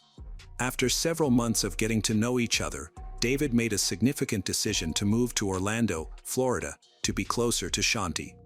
Their relationship evolved into something more intimate, while Shanti remained committed to her son. She made sure that her time with David didn't compromise her responsibilities as a mother, always putting Jackson's well-being first and ensuring that everyone understood the importance of a healthy family dynamic. In 2015, Shanti and David relocated to Delaney Park, an upscale suburb close to downtown Orlando. This neighborhood is known for its beautiful environment and family-friendly atmosphere, attracting an affluent community. Delaney Park offers a high-quality lifestyle along with an excellent school system that delivers quality education. Its well-maintained landscapes and access to various amenities make it an attractive choice for families looking for a comfortable and safe home. In here, David bought a house for $600,000 in cash. The home is 4,000 square feet, featuring a pool, a garage, and an apartment above it. This spacious property offered them a comfortable living space with plenty of amenities. Shanti and David were excited to settle into their new house and start a new chapter in their lives. However, they soon noticed that some features of the home did not meet their expectations for the future. While they loved their new house, the upstairs bedrooms felt small and were not very functional. Facing this challenge, David and Shanti began a renovation project to turn their house into their dream home. Shanti, passionate about design and home improvement, agreed to fund the project. They hired a skilled team of contractors who completely dismantled the house to rebuild the upstairs bedrooms and create a new layout that met their vision. During the renovation, the bedrooms were unusable, so Shanti moved into the apartment above the garage. This arrangement allowed her to maintain her daily routine without interruption and provided a dedicated workspace. David, on the other hand, stayed in a makeshift area in the garage, spending quality time with their dogs. David became deeply invested in the restoration. It was no longer just a project but a vital part of his life. He spent every waking moment monitoring the work, making adjustments, ensuring every detail was carefully planned and executed. His entire focus was on the renovation, and the house began to take on a character of its own. In 2018, 3 years after starting the renovation project, there was barely any progress. The inside of the house had been completely stripped down, leaving only the bare structure. Seeking a solution, David reached out to a local home renovator known from the successful A&E reality show, Zombie House Flipping. This show features real estate investors who buy and renovate rundown homes. The show's producer contacted David and Shanti about their home in Delaney Park to see if it could be included in the next season. During the chaos of their home renovations, David and Shanti got married in 2017, which surprised many friends and family. Shanti, who is naturally private, even kept the marriage a secret from her beloved grandmother. By mid-April 2018, the show Zombie House Flipping planned to start filming at David and Shanti's home in May. However, the producer struggled to get them to discuss how the show would proceed. The producer noticed a clear contrast between David's excitement and Shanti's apparent disinterest. David was eager about the flipping series, while Shanti seemed to participate just to support her husband. The tension over their home was evident, as Shanti had invested a lot of money in the renovations, yet her name wasn't even on the trust that owned the house. Although David promised to include Shanti on the trust, he did not follow through, leading to further issues in their relationship. By the end of April 2018, David and Shanti seemed to be doing well. However, on April 24, 2018, at 3:51 p.m., David called 911 in a panic, saying he had found his wife, Shanti, in the bathtub and that she wasn't breathing. During the call, David's screams were audible as he desperately tried to explain the situation. When the police arrived at their home, they discovered Shanti had passed away in the bathtub. The area was secured, and an investigation began, while David was taken to the police station for questioning. David recounted to investigators that the morning had started normally. He said Shanti woke up between 7 and 7:30 a.m. At around 9:30 a.m., he left for a 1-hour walk, leaving Shanti at home. When he returned, he claimed he took measurements for renovations. After that, David stated he left again around noon to take their dogs to an off-leash dog park near the Orlando Executive Airport. He mentioned that he frequently visited this park to let the dogs play and enjoy the open space. He added that he hadn't spoken to Shanti before leaving the house and assumed she was in the garage apartment relaxing. David told the detectives that after returning home from the dog park, he went outside to do yard work. He worked for about 30 minutes before deciding to go inside. Once inside, he heard water coming from the bathroom, which intrigued him, so he went to check it out. As he approached, he noticed that the bathroom door was slightly open. When he pushed it open, he was shocked to find his wife, Shanti, unconscious in the bathtub, with her body partially submerged in water. In a panic, he called 911 to report what he had found. During the interview, David mentioned that Shanti had been excited about their future and the plans they had for their home. They were both looking forward to a happy life together. Although David seemed distraught and his account of finding Shanti appeared credible, the detective had doubts. There were inconsistencies in his story that raised concerns. When police officers arrived at Trant's home after David's call, they noticed that the bathroom was completely dry, which would be unusual if David had genuinely tried to save his wife from a bathtub filled with water. This detail cast doubt on the truth of David's account. The extent of Shanti's injuries contradicted David's explanation of how she fell into the tub. When her body was examined at the crime scene, it was clear she had extensive blood and bruises that couldn't be attributed to just a fall. An autopsy determined that Shanti died from blunt force trauma and strangulation, marking her death as a homicide. These inconsistencies led the detective to question David about the differences in his account. The detective questioned David about the blood found on Shanti's bed. David claimed it was from her menstrual cycle, but the amount discovered was puzzling and raised more doubts. The detectives explored various theories about why David might have killed Shanti. To provoke a response from David, the detective inquired if their ongoing home renovations had anything to do with Shanti's death, but David denied any connection. The detective also asked if Shanti was upset with David because her name was not on the house title. David insisted that Shanti had no problem with that. The detective began to suspect that Shanti's death might be linked to her life insurance policy, which would pay out $250,000 to David. During the interview, detectives asked David whether Shanti's death was an accident related to rough intercourse. He denied harming her in any way.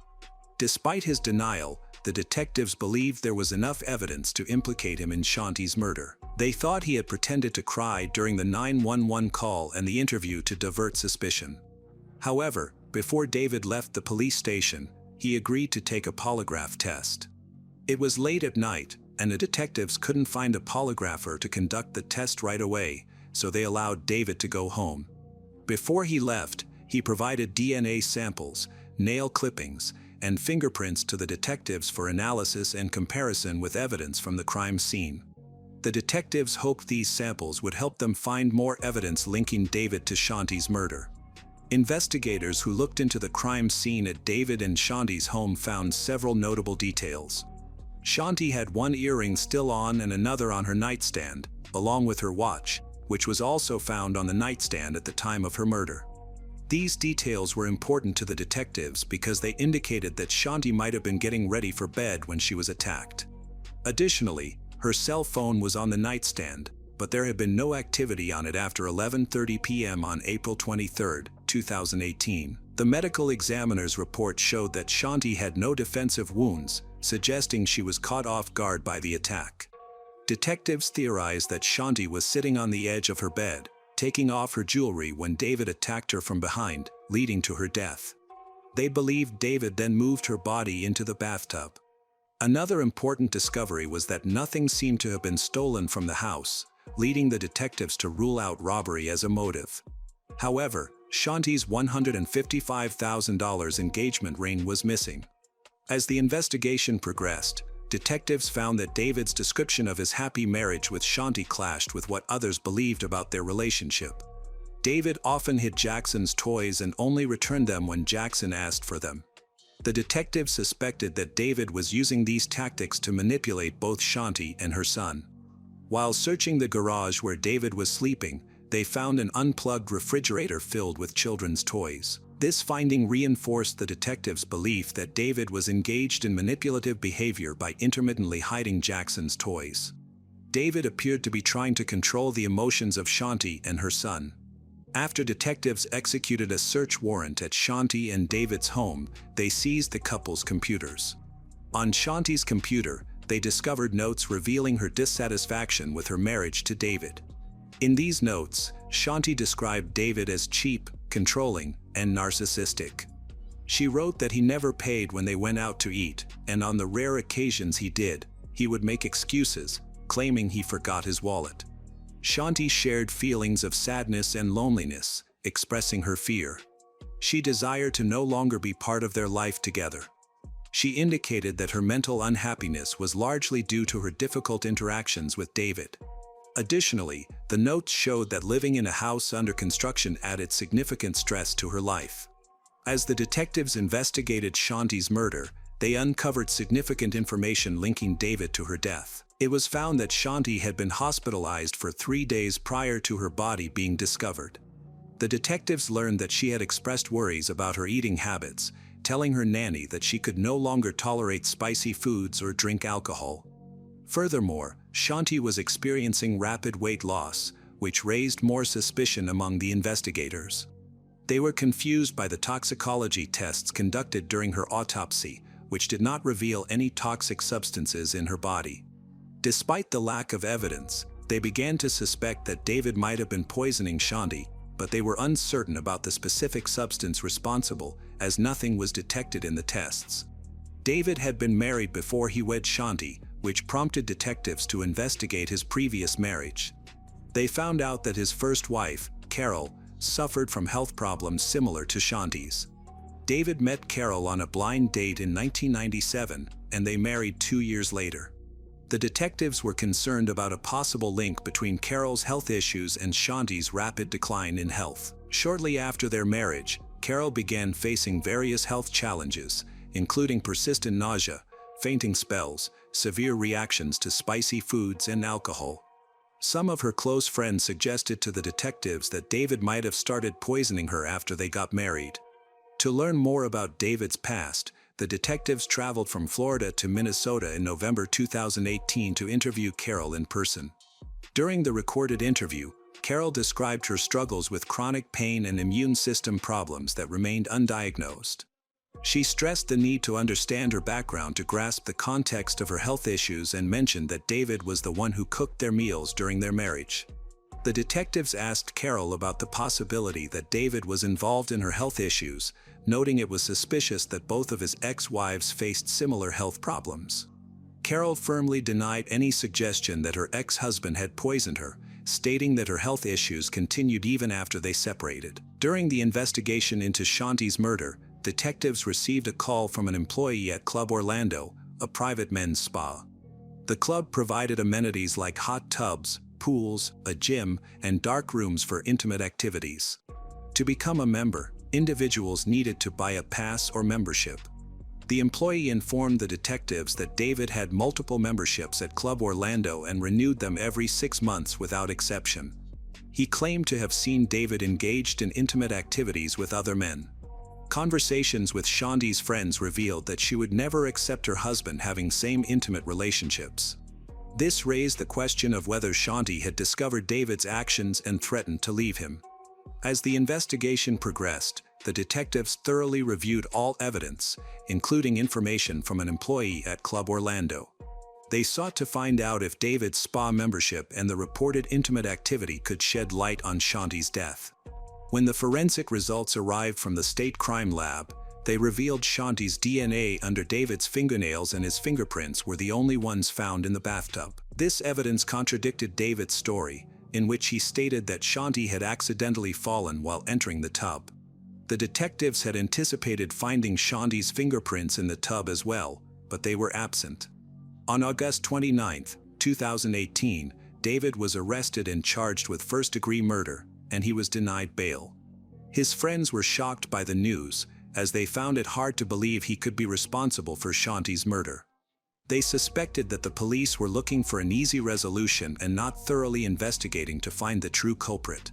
However, the detectives carried out a detailed investigation, following all leads regarding Shanti's murder before making the arrest. Additionally, the detectives considered Shanti's ex-husband, Jim Cooper, as a potential suspect due to their rocky divorce, which raised concerns about whether Jim might have harmed Shanti. After interviewing Jim, the detectives were able to eliminate him as a suspect based on his alibi. After David was arrested, police searched his mother's home in Orlando, where he had been living. In a suitcase, they found Shanti's missing engagement ring, which had gone missing the night she was murdered. This discovery strengthened their case against David.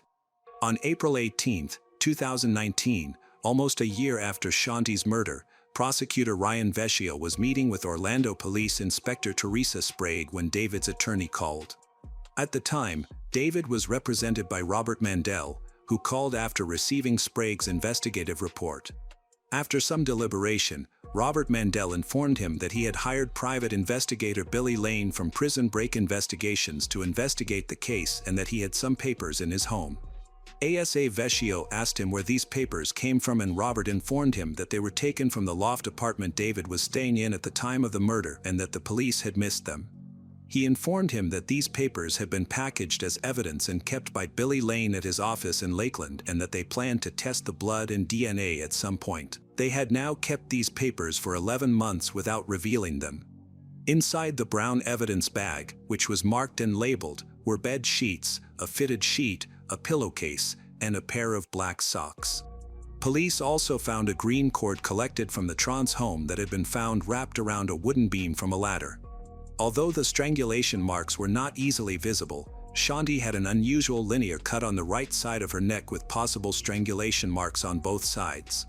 Using gloves and magnifying glasses, investigators examined the entire cord for evidence of blood but found nothing that could be seen with the naked eye or under a magnifying glass. In July 2019, a jailhouse informant came forward with important details about a confession from David. The informant said that Shanti had found text messages on David's phone that exposed his intimate relationships with multiple men. This led to a heated argument where Shanti expressed her anger, threatened to expose him, and demanded a divorce. The informant claimed that David admitted to blacking out before he hit Shanti, which ultimately caused her death. Additionally, the informant stated he had known David before being incarcerated and had seen him at Club Orlando. He also revealed that David mentioned cambo, a toxic secretion from an Amazonian giant monkey frog used in controversial treatments. David had allegedly told the informant that this substance could be a poison that kills without leaving traces in a toxicology report. David's trial was postponed due to the global issue, which affected many legal proceedings across the country. As a result, there were significant delays in his case, lasting almost 2 years. Finally, in 2022, the trial began. However, it took an unexpected turn when both the defense and prosecution's medical experts evaluated David, determined that he was not competent to stand trial, concluding that he was experiencing severe symptoms of schizophrenia. In October 2023, after a 6-day trial, a jury found David Trans guilty, and he was sentenced to life in prison. Shanti's son, Jackson, now lives with her ex-husband, Jim Cooper. Shanti, a devoted mother and woman searching for love, stability after a difficult divorce, fell victim to David Trans's manipulative and violent betrayal. Her death at their Delaney Park home, amid a stalled renovation that symbolized the breakdown of their marriage, underscored the dangers of broken promises and hidden motives. David's sentencing in October 2023 brought justice, but it did not erase the pain endured by Shanti's son, Jackson, and her loved ones. Being gullible can be dangerous, sometimes even life-threatening.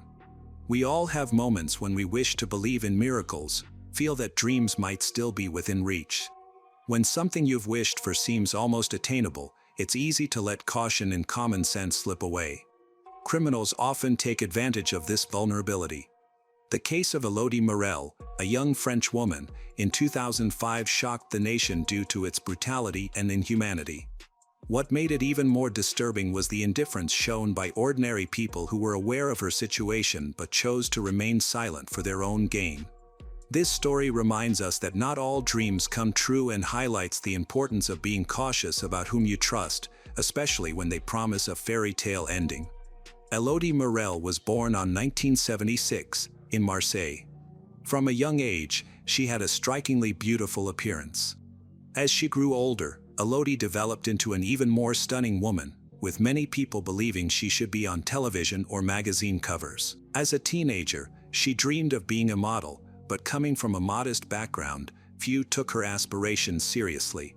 In the 1990s, Elodie submitted her photos to various modeling agencies several times but never received any replies. After finishing high school, she attended college, married a classmate named Sylvain at 22, and had a son by 25.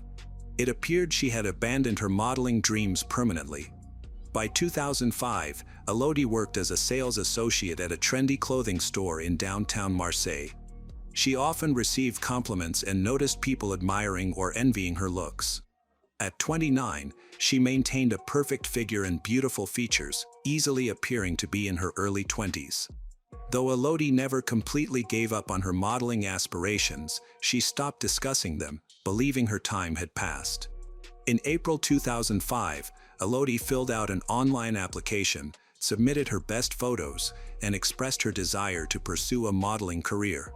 She soon received a reply, but what seemed like a promising opportunity from a fashion photographer turned out to be a dangerous trap. About 2 weeks after posting her profile, Elodie received an enticing offer to become the new face of the prestigious English luxury car company, Rolls-Royce. The contract promised €1,000 per day for a photo shoot, but to secure the deal, she needed to meet the photographer for a test shoot. The meeting was scheduled for May 2nd at a bar in Aigues-Mortes. Excited, Elodie shared the news with her husband, who was doubtful but didn't voice his concerns. That morning, she left her son with her parents, got into her car, and drove to the meeting location. She planned to stay in Aigues-Mortes for 3 days and had already booked a hotel room. Later that evening, Elodie called her husband to update him on her progress and mentioned she was feeling nervous. Sylvain wished her luck, told her to call him as soon as she could.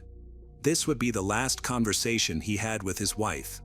When Elodie arrived at the bar as planned, she sat at a table on the terrace, waiting to meet the female photographer she believed she had been emailing. However, about 10 minutes later, a man in his mid-40s approached her.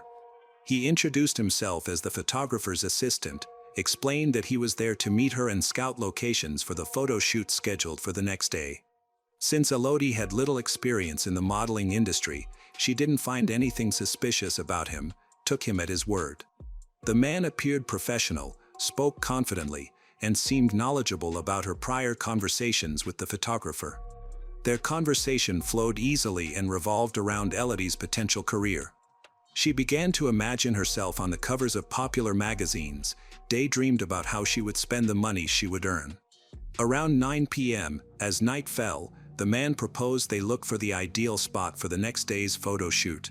Aigues-Mortes, a beautiful medieval town, is filled with scenic towers, fortresses, and chapels, perfect locations for taking stunning pictures. Excited and unaware of any danger, Elodie left the bar with her new acquaintance and got into his car. Tragically, she was never seen alive again. What is particularly unsettling is that a man who knew the suspect and was aware of his malicious intentions witnessed the entire encounter. He tried to step in, but his efforts were futile. That same night, on May 2nd, a call came into the Aigues-Mortes police station. A panicked man reported that a young woman was in serious danger and that immediate action was needed. He did not know the victim's name or her location, but he was convinced time was running out. The caller was 63-year-old Dominique Tarasco, a nightclub owner who frequently provided the police with confidential information. He stated that earlier that night, he had seen his acquaintance, Guillaume Mingaud, at the bar. Guillaume had connections to the criminal underworld and was notorious for his violent behavior. The day before, he had boasted about meeting a naive, attractive girl online whom he intended to abduct and sell to a brothel in Spain for a substantial profit. Starting the search for Elodie Morel was challenging because the police had no solid leads, names, or locations. They knew that finding her quickly was crucial. By the next morning, they learned her name when her worried family reached out, reporting that she had been missing since the previous evening and that her phone was turned off. They explained that she had left for a photo shoot in another town and then disappeared. Initially, the police did not link her disappearance to the family's report. They thought she might have run away with a romantic partner. However, her family stressed that she would never leave her young son or vanish without a message. The search for Elodie did not officially start until 3 days after she went missing, which wasted valuable time. Tragically, during those 2 days, Elodie was still alive, being held captive in a house in Vergès where she suffered torture and abuse as her captors decided what to do with her. On May 5, 2005, the lead investigator in Aigues-Mortes' missing person case began to suspect that she was the endangered woman mentioned by an informant. Dominique Tarasco was called to the police station to provide a formal statement. When shown a photo of Elodie, he immediately confirmed that she was the woman he had seen 3 days earlier in a bar with Guillaume. When asked where he thought Guillaume might have taken Elodie, Dominique recalled hearing about an empty nightclub on the north side of town that had recently closed down. A police team conducted a surveillance operation at that location, and by that evening, they arrested 48-year-old Guillaume and 53-year-old Richard as they arrived at the nightclub. The exact role of Richard in this case remained unclear and needed further investigation. During a search of Guillaume, police discovered Elodie Morel's credit card in one of Guillaume's pockets, which confirmed his involvement in her disappearance. Both men were taken to the station for questioning, but Richard was released a few hours later due to insufficient evidence against him. Richard lived with his family on the outskirts of town and had a friendly relationship with Guillaume, but he had no prior legal issues. Guillaume initially claimed he didn't know Elodie and that he had just stolen her credit card. In his first account, he said that on May 2nd, while at a bar, he spotted an attractive, well-dressed woman and assumed she had money. He decided to rob her. Guillaume approached Elodie's table, gave her a compliment, and offered to buy her a coffee. Although she stated she was waiting for someone, she didn't tell him to leave. They engaged in a brief conversation, during which he managed to take her credit card from her purse that was hanging on her chair, leaving before she realized it was gone. Guillaume insisted that the entire incident was spontaneous. He claimed he only stole her card and had no involvement in her disappearance. Investigators found that he used the stolen card the same day to withdraw cash from an ATM located on the outskirts of town. However, he could not explain how he knew the PIN, which made his story seem unreliable. Additionally, a background check revealed that Guillaume had a criminal history with multiple convictions, including armed robbery, banned substance trafficking, and a 9-year prison sentence for a violent abuse. Despite being released from prison, Guillaume had not changed his behavior. Instead, he had become more cautious to avoid returning to jail. The situation worsened for Guillaume when police discovered Elodie's phone number in his phone, along with their email exchanges regarding a photo shoot. This evidence contradicted his initial account and forced him to change his story. He admitted that he found Elodie's modeling profile online and began messaging her while pretending to be a photographer. Elodie, being trusting and eager, quickly agreed to meet him without much skepticism. Guillaume had been using a female alias to communicate with her, which made him nervous that she might become suspicious when a man showed up instead of the expected photographer. Nevertheless, Elodie saw nothing unusual and willingly went with him late at night to check out possible locations for the photo shoot, even getting into his car without hesitation, a fact later confirmed by witnesses. After driving to a remote location, Guillaume left the main road and stopped the car. He pulled out a gun and demanded that Elodie give him her credit card. When she refused, he took her purse and found the card himself. He then insisted on getting the PIN, but Elodie still wouldn't provide it. Angered, he slammed her head against the dashboard, choked her until she finally gave in and revealed the code. After that, he locked Elodie in the trunk and went to the nearest ATM to check if she was telling the truth. The PIN worked, and he emptied her account. With the money in his possession, he started thinking about what to do next with the woman locked in his trunk. Feeling the need for time to figure things out, Guillaume drove to his friend Richard's house to hide Elodie for a while. He told Richard about the woman in his trunk, mentioned that he planned to sell her for a significant profit, which he was willing to share with Richard. It's worth noting that Richard and his wife once worked at the same nightclub. He is a security guard and she is a cleaner. After the nightclub closed, they both lost their jobs and were struggling to get by, leading Richard to begin drinking heavily. Richard agreed to help Guillaume by giving him the keys to his empty garage, suggesting it as a place to keep the woman. He wanted to avoid any direct interaction with her and preferred to let Guillaume handle things, hoping to receive a share of the money. Later investigations found that Elodie had been held captive for more than 2 days, during which she suffered severe torture, assault, beatings, and severe hunger and thirst. Guillaume reported that he and Elodie spent a lot of time talking about their children, who were of similar ages. Elodie pleaded for her release, arguing that her son needed her. Guillaume admitted that he felt some sympathy for her and briefly considered letting her go. He even brought her a bottle of water because the garage was extremely hot and she had been there for 2 days. However, on the night of May 4th, everything changed when Richard, heavily intoxicated, decided to confront Elodie. Guillaume claimed that while he was away, Richard entered the garage and strangled Elodie with a rope. Guillaume maintained that he did not take part in the actual murder and only helped to hide her body. However, he would not disclose the location of her remains. During the police search of the Lignier residence, they seemed nervous but not particularly shocked. They allowed the officers to enter without resistance and continued eating at the kitchen table, showing little concern for the search. The police discovered several items belonging to Elodie in their teenage daughter's room, such as her cell phone, jewelry, a hair clip, and a wristwatch. Additionally, Elodie's purse and wallet were found with Richard's wife. Other items, including torn pieces of the victim's clothing, were found in the trash bin outside the house. More alarming evidence was revealed in Richard's garage. Investigators found dried brown stains that looked like blood, along with crumpled tissues, cigarette butts, an empty plastic bottle, and a piece of rope. Both Richard and his wife, Francine, were arrested, while their 14-year-old daughter was temporarily placed with relatives. When asked how Elodie's belongings came to be in their home, they explained that Guillaume had brought them in exchange for using their garage. They acknowledged knowing that he was holding a woman there but chose not to intervene because he had promised to reward them.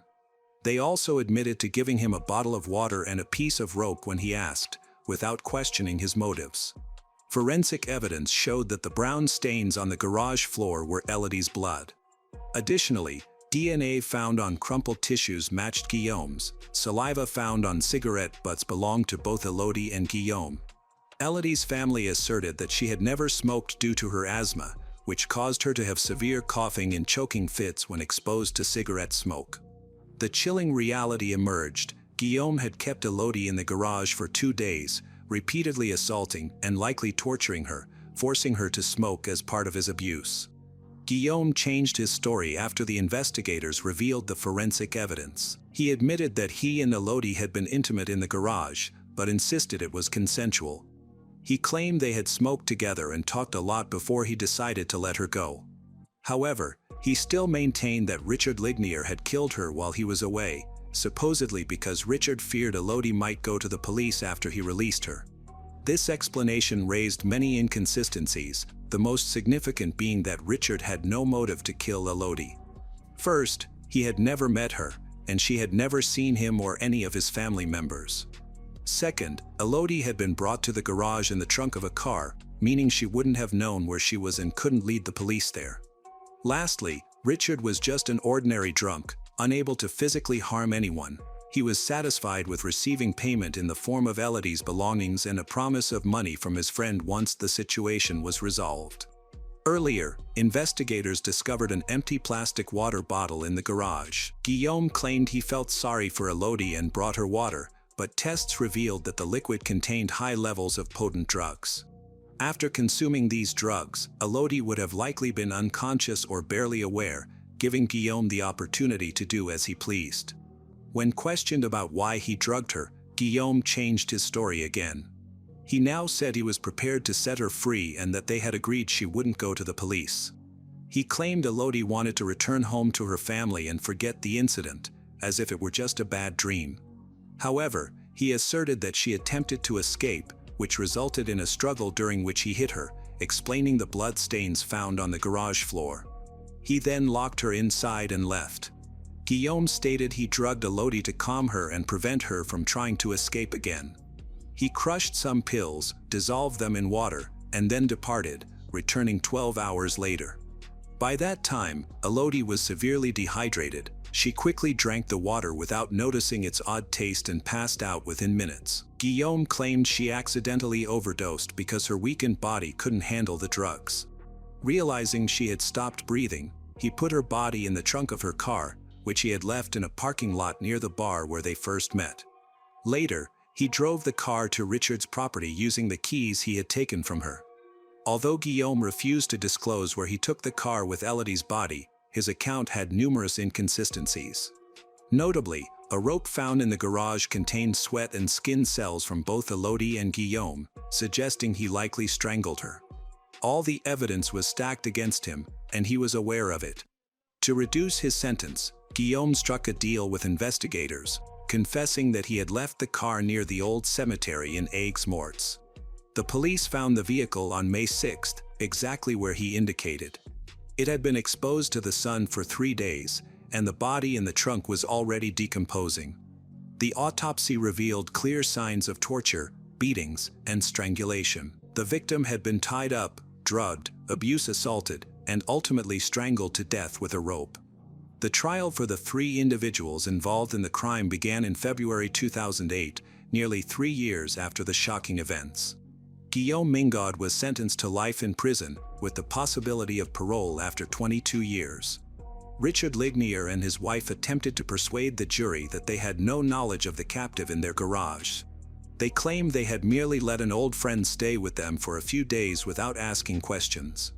However, the discovery of the victims' belongings in their home contradicted their story. Ligniers was charged with aiding and abetting. In 2010, each received a 6-year prison sentence. Guillaume and his lawyer appealed the court's decision, attempting to place some of the blame for the crime on the Lignier. This was their only chance to lessen his life sentence and reduce the minimum time he would have to serve. On May 3, 2010, exactly 5 years after Elodie Morel's murder, the new trial began. During the proceedings, it was revealed that Richard and Francine were aware of Elodie's captivity and the serious danger she faced, yet they took no action. Not only did they keep her belongings and give some to their daughter, but they also supplied Guillaume with everything he requested, such as rope and water, without questioning his motives or considering the consequences. Ultimately, the court reduced Guillaume Mingaud's life sentence to 30 years, requiring him to serve 2/3 of that time before he could be eligible for parole.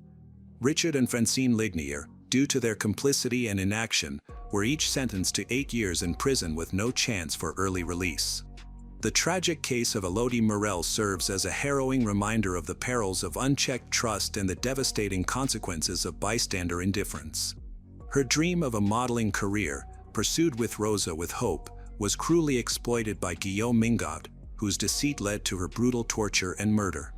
Equally disturbing is the complicity of Richard and Francine Lignier, who prioritized personal gain over human life, allowing Elodie's suffering to continue in their garage. This case underscores the critical need for vigilance in the face of enticing promises and the moral imperative to act against injustice. Elodie's story, etched into France's collective memory, calls us to honor her by fostering skepticism, compassion, and courage to prevent such tragedies from recurring. In a seemingly quiet house, fear permeated the air. A family was trapped in a room, holding their breath and hoping that the locked door would protect them. Suddenly, a gunshot rang out. The lock broke, someone collapsed, and footsteps echoed in the hallway. This was not just a random burglary, it was a premeditated act. When the police arrived in the morning, they discovered a perplexing crime scene. A family of 4 and their 3 dogs were found shot dead in their home. It appeared to be a robbery, yet nothing had been taken. All clues pointed toward one individual, but the real question remained: who was truly in control? As detectives looked for answers, they realized the situation involved far more than just love, jealousy, or revenge. Someone had orchestrated everything. When the truth finally emerged, it was more shocking than anyone could have anticipated. Nathaniel Huey Jr. was born around 1993 in an environment where crime and violence were common.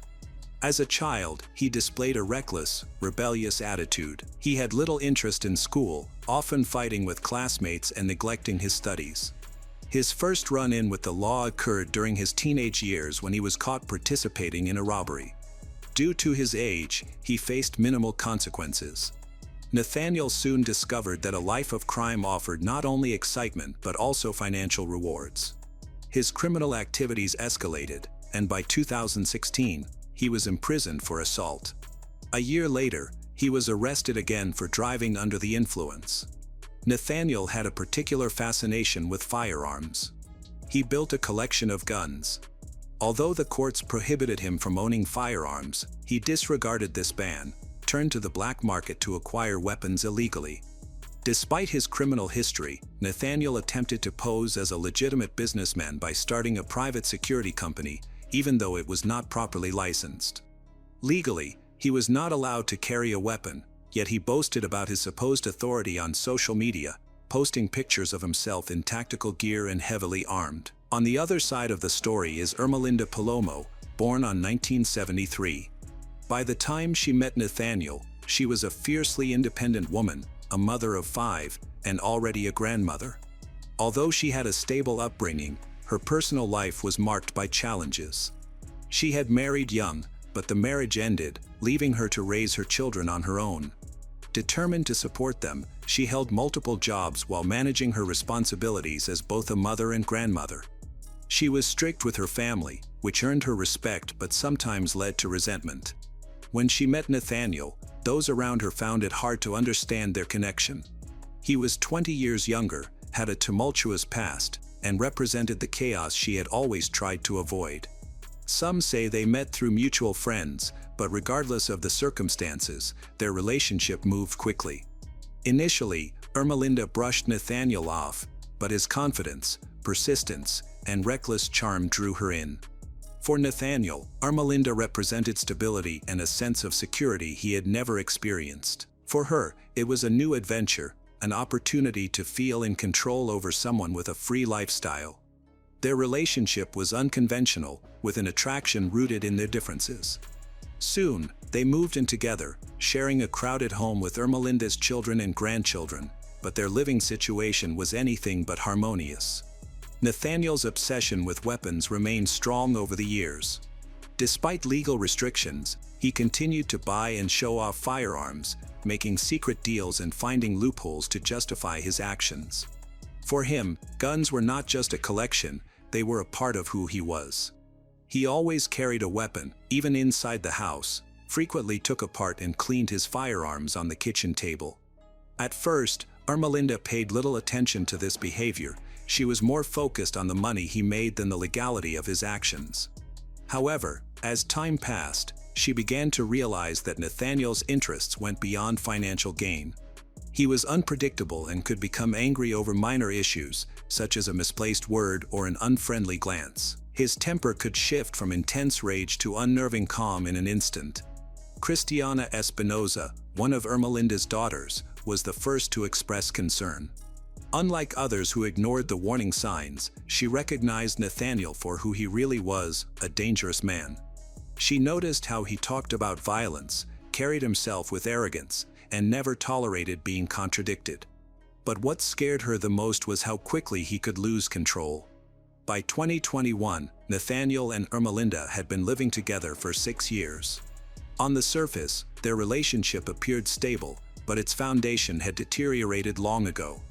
Nathaniel had always been unfaithful, and his affairs had become routine. He used social media to meet new women, engaged in secretive conversations, and carefully deleted his messages. Often, he would leave late at night, providing vague excuses about work or meetings. Ermelinda would wake up in the middle of the night to find him gone. He would return by dawn without any explanation. Nathaniel never feared being caught. He thought Ermelinda either wouldn't discover his infidelities or wouldn't confront him if she did. He mistakenly believed he had all the control, not recognizing Ermelinda's true strength. At first, Ermelinda chose to overlook the warning signs, but soon the evidence became too clear to ignore. His late nights, secretive messages, and newfound obsession with his appearance all indicated something troubling. Her fears were confirmed when she saw a suspicious message pop up on his phone, leaving no room for doubt. Rather than confronting him right away, Ermelinda decided to gather evidence. If Nathaniel thought he was safe from consequences, he was about to find out otherwise. She began monitoring him closely, observing his movements, noting his habits, and even checking his messages when he wasn't paying attention. Before long, she could tell when he was lying, when he was trying to cover his tracks, and when he was sneaking off for yet another secret meeting. With each new revelation, her anger grew stronger. She realized she had two options: to leave him behind and erase him from her life, or to make him regret every decision that led to this moment. The more she considered it, the clearer her resolve became. She refused to be just another woman he discarded. If she wanted to make him feel pain, she had to be strategic. Instead of erupting into an argument, she decided on a different approach. She would make him feel cornered. She planned to turn his own life against him. Ermelinda's plan began with deception. She created fake social media accounts, selecting photos and inventing identities to construct believable personas. She studied online scams to learn how to manipulate and deceive effectively. This included understanding threats, the structure of underground networks, psychological tactics. Her most powerful tool was information. She figured out how to track locations, access hidden data, and manipulate the digital landscape in ways Nathaniel would not anticipate. Then, she initiated her scheme. Her first contact with Nathaniel came through a woman who seemed genuinely interested in him. As expected, he fell for it and responded eagerly, unaware that he was entering Ermelinda's trap. Initially, their conversations appeared harmless, consisting of light flirtation. However, she began to drop hints about his life that she shouldn't have known, leading him to believe someone was monitoring him. The tipping point came when she sent him a message with his real-time location. This left Nathaniel unsettled. Ermelinda could see the change in his demeanor as he started looking over his shoulder and checking his surroundings. But her tactics were far from over. The next phase of deception brought in new individuals. Nathaniel began receiving messages from various people. Some were threatening, while others falsely claimed to offer him protection. They contacted him through different platforms and phone numbers, without any clear pattern. Some messages demanded money, while others warned him to avoid certain locations. A few suggested that he was already involved in something much larger than himself. This confusion was intentional. His behavior changed almost overnight. He became restless and anxious, avoided answering unknown calls, constantly checked his surroundings, and even asked Ermelinda to drive him around to ensure he wasn't being followed. He changed his passwords and deleted messages, trying to rid himself of the unseen threat. However, the more he attempted to escape, the more entangled he became in Ermelinda's scheme. She observed with satisfaction as paranoia consumed him. Unbeknownst to him, the real danger was lurking right under his roof. In May 2023, a new woman entered Nathaniel's life, Zoraida Bartolome, one of his co-workers. Zoraida was already entangled in her own complicated situation. She was married with 2 children but was unhappy at home. She had cheated in the past and didn't feel guilty about it, believing that her own happiness was more important than being loyal. For Nathaniel, Zoraida represented an exciting escape from his troubled relationship with Ermelinda. Their connection began with stolen glances and quiet conversations, quickly escalating into something they both found hard to abandon.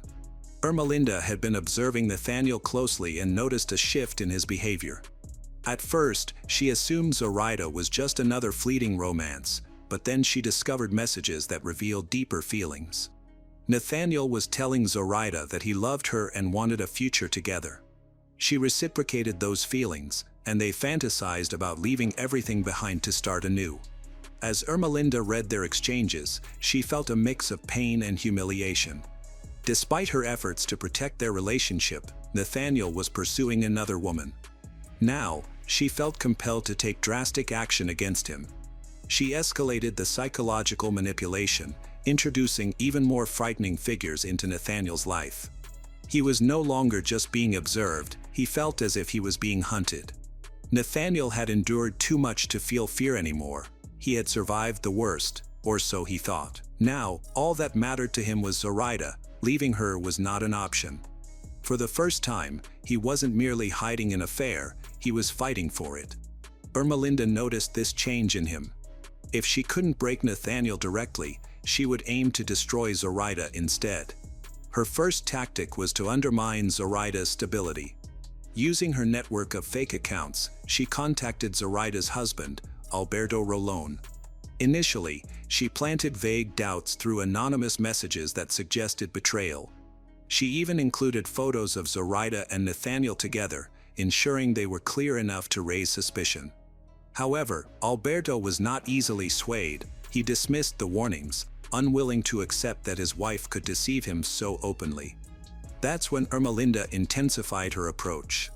The subsequent messages were not just about infidelity, they included threats. Unsigned letters arrived at their home with clear implications. If Alberto did not take action, his family would be in danger. Alberto began to observe Zoraida more intently. The tension in their home was exactly as Ermelinda had intended. However, Nathaniel was still unwilling to let go. Even as paranoia invaded his life, he held on to Zoraida as if she were his last hope. Ermelinda manipulated his perceptions, convincing him that Zoraida was providing information to the people spying on him.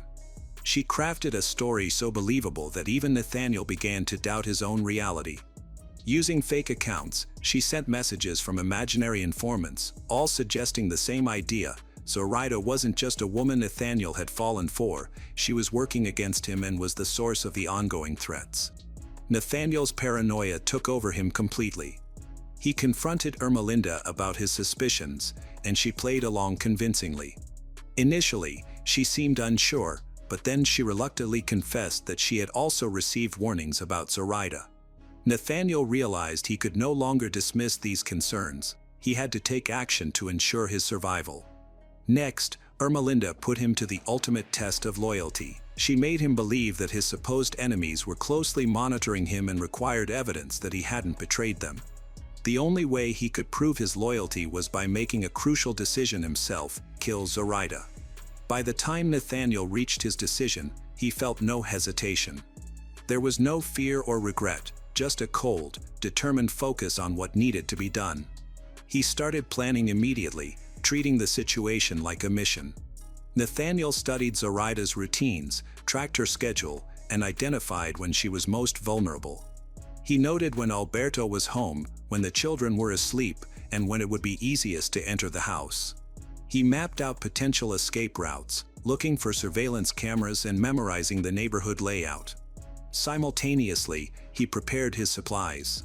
He already had a stockpile of weapons but gathered additional tools, including clothing to help him blend into the night, gloves to avoid leaving fingerprints, tape, and a flashlight. Together with Ermelinda, he chose items carefully, ensuring no one would suspect anything. Although Ermelinda remained in the background and was not directly involved, she always provided guidance to keep him on track. By the time everything was ready, Nathaniel had stopped considering the consequences. The night came. Ermelinda drove toward Zoraida's house with an unsettling calmness, acting as if it were just another evening. She even asked Nathaniel why he needed to go there, though she already knew the reason. He didn't answer. He no longer cared about her opinion, only the task ahead mattered. When they arrived at the house, Ermelinda remained in the car while Nathaniel got out. As he expected, the front door was locked. He quietly moved around to the side of the house, found a window, and broke the glass. The sound startled Alberto awake. He sat up, listened intently, and then cautiously approached the noise. By that time, Nathaniel was already inside. As soon as Alberto rounded the corner, Nathaniel fired his gun, but his shot went wide. Realizing this was more than just a break-in, Alberto turned and ran toward the hallway, desperate to reach his family's room before the intruder. However, Nathaniel was quicker. Gunshots rang out through the house. Alberto fell to the ground before he could reach the door. For a brief moment, there was silence. Then the next gunshot broke the stillness, sending Zoraida into a panic. Without thinking, she rushed to the bedroom, pulling her children along, and slammed the door shut, locking it behind her. She knew Nathaniel was inside and was unsure how many others he was with, but her priority was to keep her family safe. Moments later, Nathaniel slammed his shoulder against the door, trying to force it open, but it held strong. Frustrated, he stepped back, aimed his gun, and shot at the lock.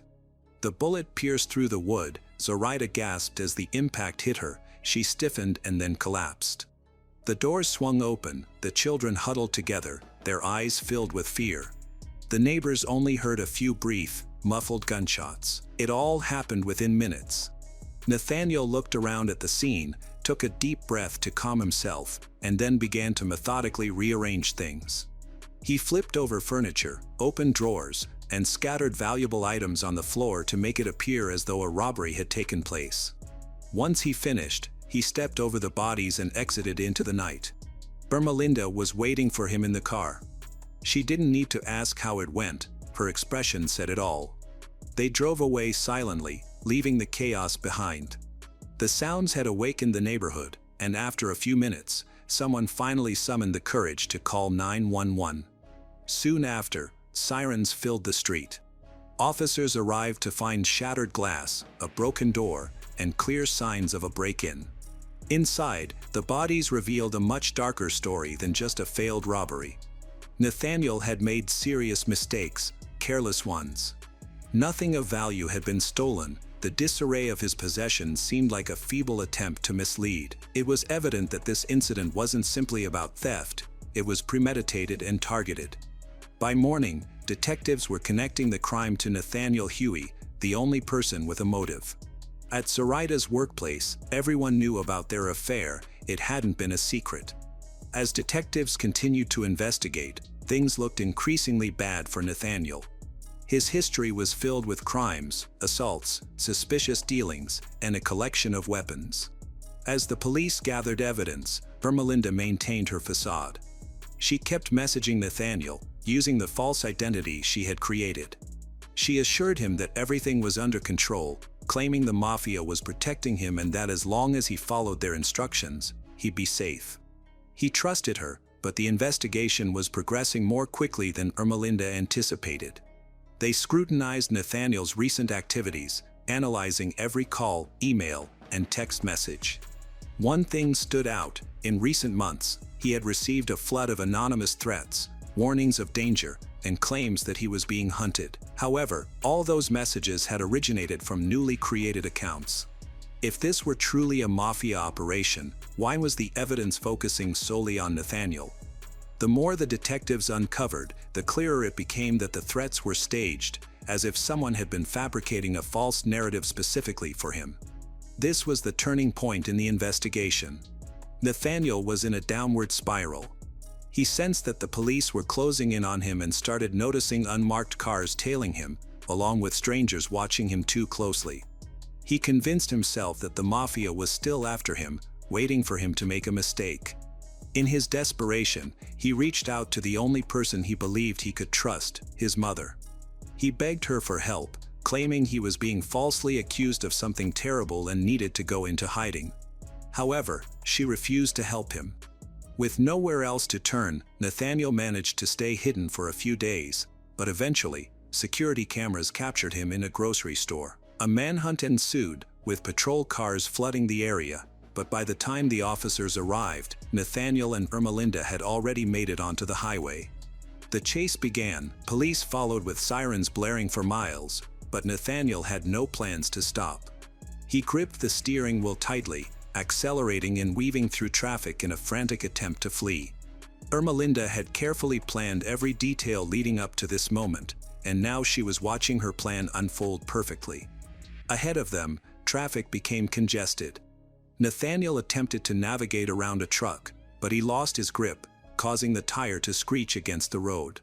The car spun out of control, crashing into the guardrail and flipping multiple times before coming to a sudden stop. Officers surrounded the wreck, weapons drawn. Nathaniel slumped in the driver's seat, a gun in his hand, while Ermelinda sat motionless beside him. In those final moments, he had turned the gun on her and then himself. Investigators sifted through the wreckage, trying to understand what had transpired inside the car. Did he realize what was happening? The investigation didn't stop there. Detectives focused on Ermelinda's devices. Hidden within her files were hundreds of messages, chat logs, and notes detailing her manipulation of Nathaniel, dozens of fake accounts that she had carefully created and controlled. She had constructed this elaborate scheme. She understood how to break a person's will and instill fear so deeply that they would do anything to escape it. And it had worked. Nathaniel had never been in danger. There was no mafia. The true enemy had been sitting right beside him all along. In the end, the case was closed, But one question lingered: did Nathaniel understand the situation before he took action? Ermelinda's calculated plan, fueled by wounded pride and a desire for revenge, transformed Nathaniel from an unfaithful partner into a paranoid pawn who unwittingly executed her deadly scheme. The Romeoville murders, disguised as a robbery, revealed the devastating consequences of unchecked emotions and hidden motives. As the investigation uncovered Ermelinda's intricate web of lies, it left one lingering question unanswered: did Nathaniel ever glimpse the truth behind his actions, or did he remain trapped in her illusions until the end? The Shafia family fled war and instability, hoping to build a new life in Canada. They were originally from Afghanistan, a country where traditions dictate fate, family honor outweighs personal freedom. On the surface, they appeared to be an ordinary immigrant family, a father who had achieved financial success, 2 wives, and 7 children. However, behind this image of prosperity lay a harsh reality. Control, fear, and strict discipline became inseparable parts of their lives until one day, the family found itself at the center of one of the most shocking and tragic crimes in the country's history. Muhammad Shafia was born into a poor Afghan family. His father passed away when he was just 2 years old, leaving his mother to care for the household alone. From a young age, he understood that survival required resilience. Education was a luxury beyond his reach, so he started working early. At first, he helped his mother with household chores and then moved on to repairing appliances. Eventually, he realized that there were other ways to make money by buying and reselling goods for a profit. Muhammad's business quickly expanded. He dealt in electronics, furniture, and automobiles, constantly finding new ways to grow his wealth. Lacking formal education, he relied on his instincts and sharp business sense to seize every opportunity. As his financial situation improved, he felt ready to start a family. Rona came from a respected and wealthy background where her family valued traditions and ensured their daughters received an education. Although she was raised in a loving environment, her future was largely predetermined. Like many young women in her social circle, she was expected to marry whoever her parents chose for her. When her parents announced that she would marry Muhammad Shafia, she felt she had no choice but to accept their decision as her duty. The wedding took place at one of Kabul's finest hotels, featuring hundreds of guests. To outsiders, it appeared as a prestigious union between 2 noble families, yet no one considered Rona's true feelings. After the wedding, her life changed significantly. She was now expected to obey her husband, manage the household, and meet all his expectations. Years went by without any children, which caused Rona's status within the family to become unstable. In Afghan society, a woman's value is often associated with her ability to bear children. Muhammad's frustration grew, and rumors about Rona's inability to conceive began to circulate among relatives. Over time, his irritation turned into cold indifference, creating a widening gap between them. After 7 years of marriage without children, Muhammad decided to take a second wife. The second wedding took place in 1988, and many of the wedding photos show Shafia standing next to his 2 wives. The 3 lived together in one household. Tuba Yehia was younger and more obedient than Rona. Her primary value was her ability to bear children. Once she married Muhammad, she quickly gave birth to their first son, followed by another child. As time went on, Tuba's influence in the household increased, while Rona faded into the background. Muhammad enforced strict rules that everyone had to follow without question. Disobedience was met with humiliation or physical punishment. He controlled all financial matters and made decisions for the entire family, demanding total respect. The women in his home were confined to the boundaries he set. Tuba not only accepted these rules but also actively upheld them. She fully embraced her role as the main wife, completely overshadowing Rona. Tuba managed the children, the family finances, and even dictated Rona's circumstances. Over time, her treatment of Rona grew more severe. She isolated Rona, limiting her interaction with the children and restricting her personal freedoms. Hamed Shafia, the oldest son, was raised to enforce control over his sisters. He was taught to believe it was his responsibility to ensure they followed the family's rules and to report any disobedience. Zainab, Sahar, and Geethi, the sisters, lived under constant scrutiny. Any attempt to resist their father or Hamed led to punishment. They were not allowed to make friends, freely leave the house, or choose their own clothing. Muhammad viewed them not as individuals with their own dreams but as extensions of the family, expected to uphold his concept of honor. When the family relocated to Canada, many believed this would offer the children a better life. However, the family dynamics remained unchanged. If anything, the control within the household became even stricter. Muhammad recognized that his children were now in a society where women had rights, so he tightened his authority. The daughters started to notice that life beyond their home was very different from what they had always experienced. They observed their classmates engaging freely, choosing their outfits, and making decisions about their futures. Meanwhile, life at home stayed the same. Hamed took on a stricter role. He watched over his sisters to prevent them from adopting Western habits, monitored their phones, scrutinized their behavior at school, and reported everything back to their parents. Rona had hoped that moving to a new country would improve her situation, but her reality remained the same. She didn't speak the language, had no legal status, and was unemployed. Without a passport or financial independence, she was completely under her family's control. Canada did not provide the Shafia family with freedom. Instead, it became a new place where their old rules still governed their lives. Zainab, the eldest daughter of Muhammad Shafia, was the first in her family to openly rebel against their strict control. She secretly started dating Ammar Wahid, a young man of Pakistani descent who was older and would never be approved by her father. Their relationship began with passing notes, progressed to email exchanges, and eventually led to secret meetings. Zainab understood the risks involved. She was constantly watched by Hamed at home and felt unsafe even at school. However, her love for Ammar drove her to take these risks. When her father went on a business trip, she saw a chance to invite Ammar over, thinking they wouldn't be caught. Hamed soon noticed a pair of unfamiliar shoes in the hallway, quickly realizing someone was in the house. He immediately reported it to their parents. Although Ammar managed to escape, Zainab faced severe repercussions. She was physically punished and confined to her room for several months, barred from going outside. During her isolation, Sahar attempted to carve out her independence in a different manner. Instead of openly rebelling, she subtly distanced herself from her family's traditional expectations. At school, she took off her headscarf, wore makeup, and dressed in ways her family prohibited. She also grew close to Ricardo Sanchez, a young man from Honduras who was very different from the type of husband her parents would want for her. Sahar yearned for freedom and carefully planned her escape. She and Ricardo talked about moving to another country where her family couldn't find her. Her plan was to make it look like she had gone to Honduras, while in reality, she intended to cross into the United States. However, her plans took an unexpected turn one evening. While dining at a cafe with Ricardo, she spotted her brother watching her from another table. He didn't approach or say anything, but his presence made it clear she was in serious danger. Upon returning home, she braced for the worst, realizing her father already knew everything. There were no discussions, only punishment.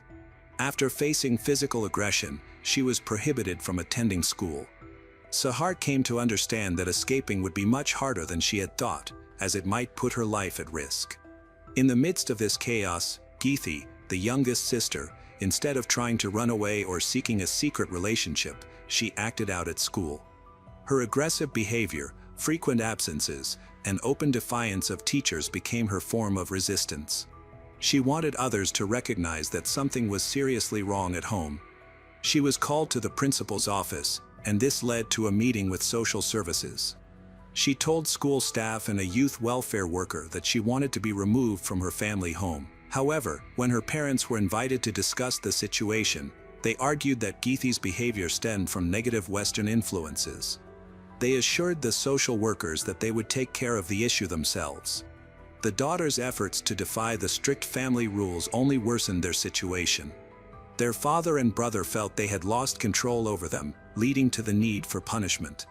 The conflict between the sisters and their family had escalated beyond repair.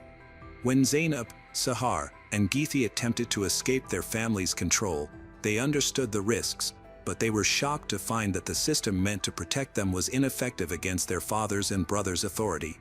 Zainab was the first to seek help.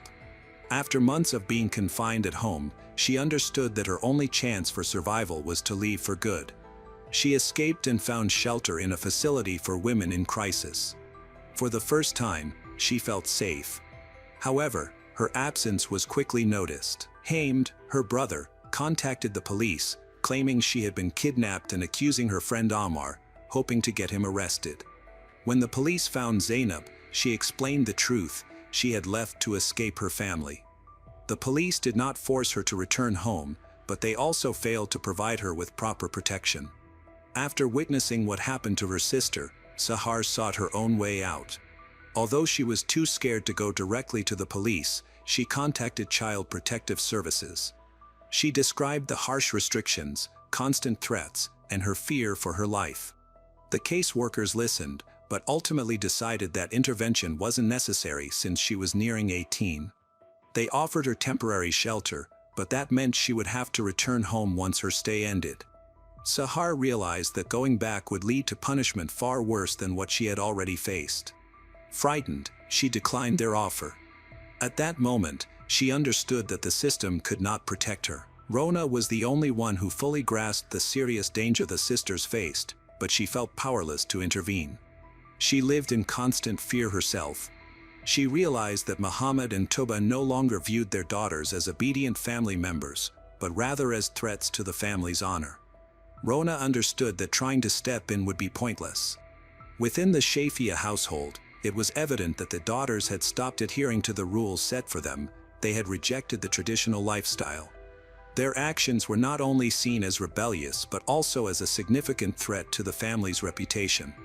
Muhammad could not let rumors about his rebellious daughters circulate among their acquaintances. In Afghan culture, such stories spread rapidly, putting the family's respect at risk.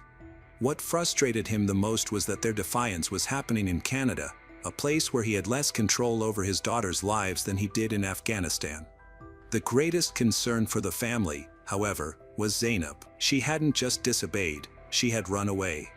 This was unacceptable to them. She was living independently, making her own decisions, and no longer following her father's authority. To them, this was the ultimate act of betrayal. Tuba realized that she couldn't force Zainab to return, so she found a way to have her come back willingly. She called Zainab, convincing her that their father had changed his mind. Tuba told Zainab that he had given his blessing for her to marry Ammar, allowing them to be together officially. On May 18th, they held a religious wedding ceremony at an Islamic center. The next day, Zainab had her hair done and decorated her hands with henna. Her uncle took her to a restaurant, and on the way, he tried one last time to persuade her to think twice about the marriage, but Zainab remained resolute.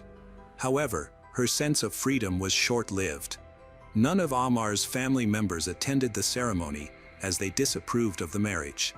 Tuba was devastated, overwhelmed with embarrassment, and she collapsed from humiliation. People poured water on her to help her regain consciousness. Seeing her mother in distress, Zainab ran into her arms and said, "If you're opposed to this marriage, I'll leave him." Zainab asked for a divorce, and Ammar agreed, saying, "He can't bring shame to his family." The cleric declared them divorced right then and there in the restaurant. They had only been married for 24 hours. After the annulment, Zainab's relationship with Ammar deteriorated sharply. Pressured by her family, she had to cut off all communication with him. Her life became increasingly restricted, her family monitored her movements and controlled her interactions. Although Ammar attempted to reach out, her relatives made it impossible for them to stay in contact. Eventually, their relationship ended entirely, adding more stress and emotional pain to Zainab's life. She realized she would never experience true freedom and lost all hope for independence. Following this situation, the tension between Zainab and her family intensified, leading to tragic consequences. This marked a turning point from which there was no return. After considering the situation for some time, their father realized that his daughters would not change their behavior or abide by the family's rules. Muhammad felt that he could not wait any longer. He believed that betrayal was unforgivable, and that women who damaged the family's honor needed to be held accountable. He thought he had been too forgiving in the past, and if they did not take action quickly, their family's reputation would be at risk. Therefore, he decided that his daughters would no longer be allowed to live. The only task remaining was to figure out how to execute this plan. Muhammad wanted to keep a low profile because he understood that a crime like this needed careful planning to appear accidental. Thus, the planning commenced. They began preparations weeks ahead of time. Muhammad, Toba, and Hamd outlined the steps to carry out their plan. One important aspect was acquiring a second vehicle, a Nissan Sentra. Officially, it was bought for convenience, but in truth, it was essential for their scheme. It was reported that the Shafia family purchased a used Nissan Sentra for $5,000 Canadian dollars the day before the family left Montreal for Niagara Falls. This would create the illusion of a family trying to reconnect after previous conflicts. The vacation would suggest that everything was fine and that they were making efforts to improve their relationships. Zainab, Sahar, Geethi, and Rona felt they had no choice but to participate, even though they had reservations. Disputing their father's decision seemed futile. From the start of the trip, they sensed something was off, but none of them could foresee that this journey would be their last. For several days, everything unfolded as planned. The family visited attractions, took photographs, and chatted with strangers, all carefully arranged to ensure that no one would suspect any underlying tension among them. In the early hours of June 30, 2009, two cars, a Nissan Sentra and a Lexus RX, left the Kingston East Motel and headed toward the Kingston Mills Locks. The Nissan Sentra carried Zainab, Sahar, Geethi, and Rona. It is unclear who was driving at that moment, but it was likely Zainab, as she was the oldest and had a driver's license. Following them at a short distance was Muhammad, Toba, Hamd, and the three youngest children, in the Lexus RX. They maintained a safe distance to avoid raising any suspicions. When the Nissan Sentra parked near the locks, Muhammad got out of his car and approached the Nissan. Zainab either got out of the driver's seat voluntarily or was forced to leave. Tuba then took over the driver's seat of the Nissan, remaining inside with the girls to prevent them from feeling suspicious. With their mother beside them, the girls did not sense any immediate danger. Muhammad and Hamd returned to the Lexus and drove to a nearby motel, where they intended to create the impression that the family was merely stopping for the night before resuming their trip. At the motel, they woke the manager to rent 2 rooms, but their answers about the number of guests seemed inconsistent, which raised suspicions. After dropping off the 3 youngest family members at the motel, Muhammad and Hamd got back into the Lexus and returned to the locks. As soon as Tuba spotted their headlights in the darkness, she quickly exited the Nissan and ran towards them. This was the sign that it was time to act. At that moment, the women in car unaware they were in a dangerous situation. The events that followed can only be partially reconstructed from the investigation. It is unclear whether the victims were harmed inside or outside the car. However, forensic evidence provided important details. 3 of the victims, Rona, Geethi, and Zainab, suffered head injuries, likely inflicted to render them unconscious before they were submerged. In contrast, Sahar seemed to have fought back. There were no signs of head trauma on her body, indicating she may have remained conscious longer than the others. One by one, the victims were either drowned in the water or placed inside the car after losing consciousness. Muhammad, Toba, and Hamd started to set up the scene to make it look like a tragic accident. Their plan was to push the vehicle into the water to make it seem like it had rolled in by accident. One of them started the engine, shifted the car into neutral, and got out, hoping the Nissan would roll into the canal by itself. However, things didn't go as planned. The car got stuck on the edge of the concrete ledge. The front wheels had gone over the edge, but instead of falling into the water, the vehicle stayed in place. This was a significant problem. If anyone had shown up at that moment, they would have been caught. One of them reached through the open driver's window and turned off the ignition. They realized that the Nissan wouldn't go into the water without some help. The only way to execute their plan was to use the Lexus to push the Nissan into the canal. They jumped into the Lexus, accelerated, and slammed into the back of the Nissan. The impact was powerful. the left headlight of the Lexus shattered, scattering glass at the scene. With that final push, the Nissan Sentra fell into the water, taking the 4 women with it. Thinking they had completed their crime, they started to cover their tracks. They tried to pick up the broken pieces of the Lexus's headlight but couldn't collect them all. Then, they quickly left the site and returned to the motel to create the impression that they had spent the night there and had no knowledge of the disappearance. On the morning of June 30, 2009, a worker at the Kingston Canal noticed something odd in the water. He saw the roof of a submerged car. He quickly called the authorities. Emergency responders and divers arrived to investigate. When they removed the vehicle from the water, they found the bodies of 4 women inside. None had tried to escape, there were no broken windows, and no signs of anyone attempting to open the doors. The victims were soon identified as 3 sisters and their stepmother, Rona. Zainab was in the front passenger seat, her head leaning forward, her black cardigan soaked and worn backward after hours underwater. In the back seat was her younger sister Sahar, while Geethy's lifeless body was found above the driver's seat with one arm resting on the headrest and the window next to her fully open. Rona was curled up in the middle of the back seat.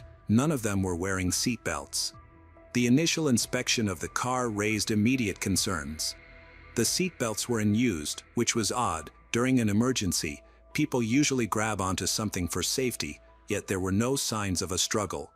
Meanwhile, 3 individuals walked into the Kingston police station: Mohammed Shafia, his wife Tuba, and their son Hamed.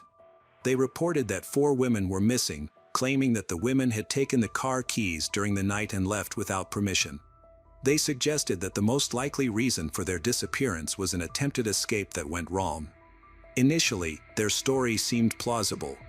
The family mentioned that Zainab and Sahar had a history of defiance and conflicts with their parents. They reasoned that if the women tried to run away, they might have panicked, lost control of the car, and accidentally driven into the water.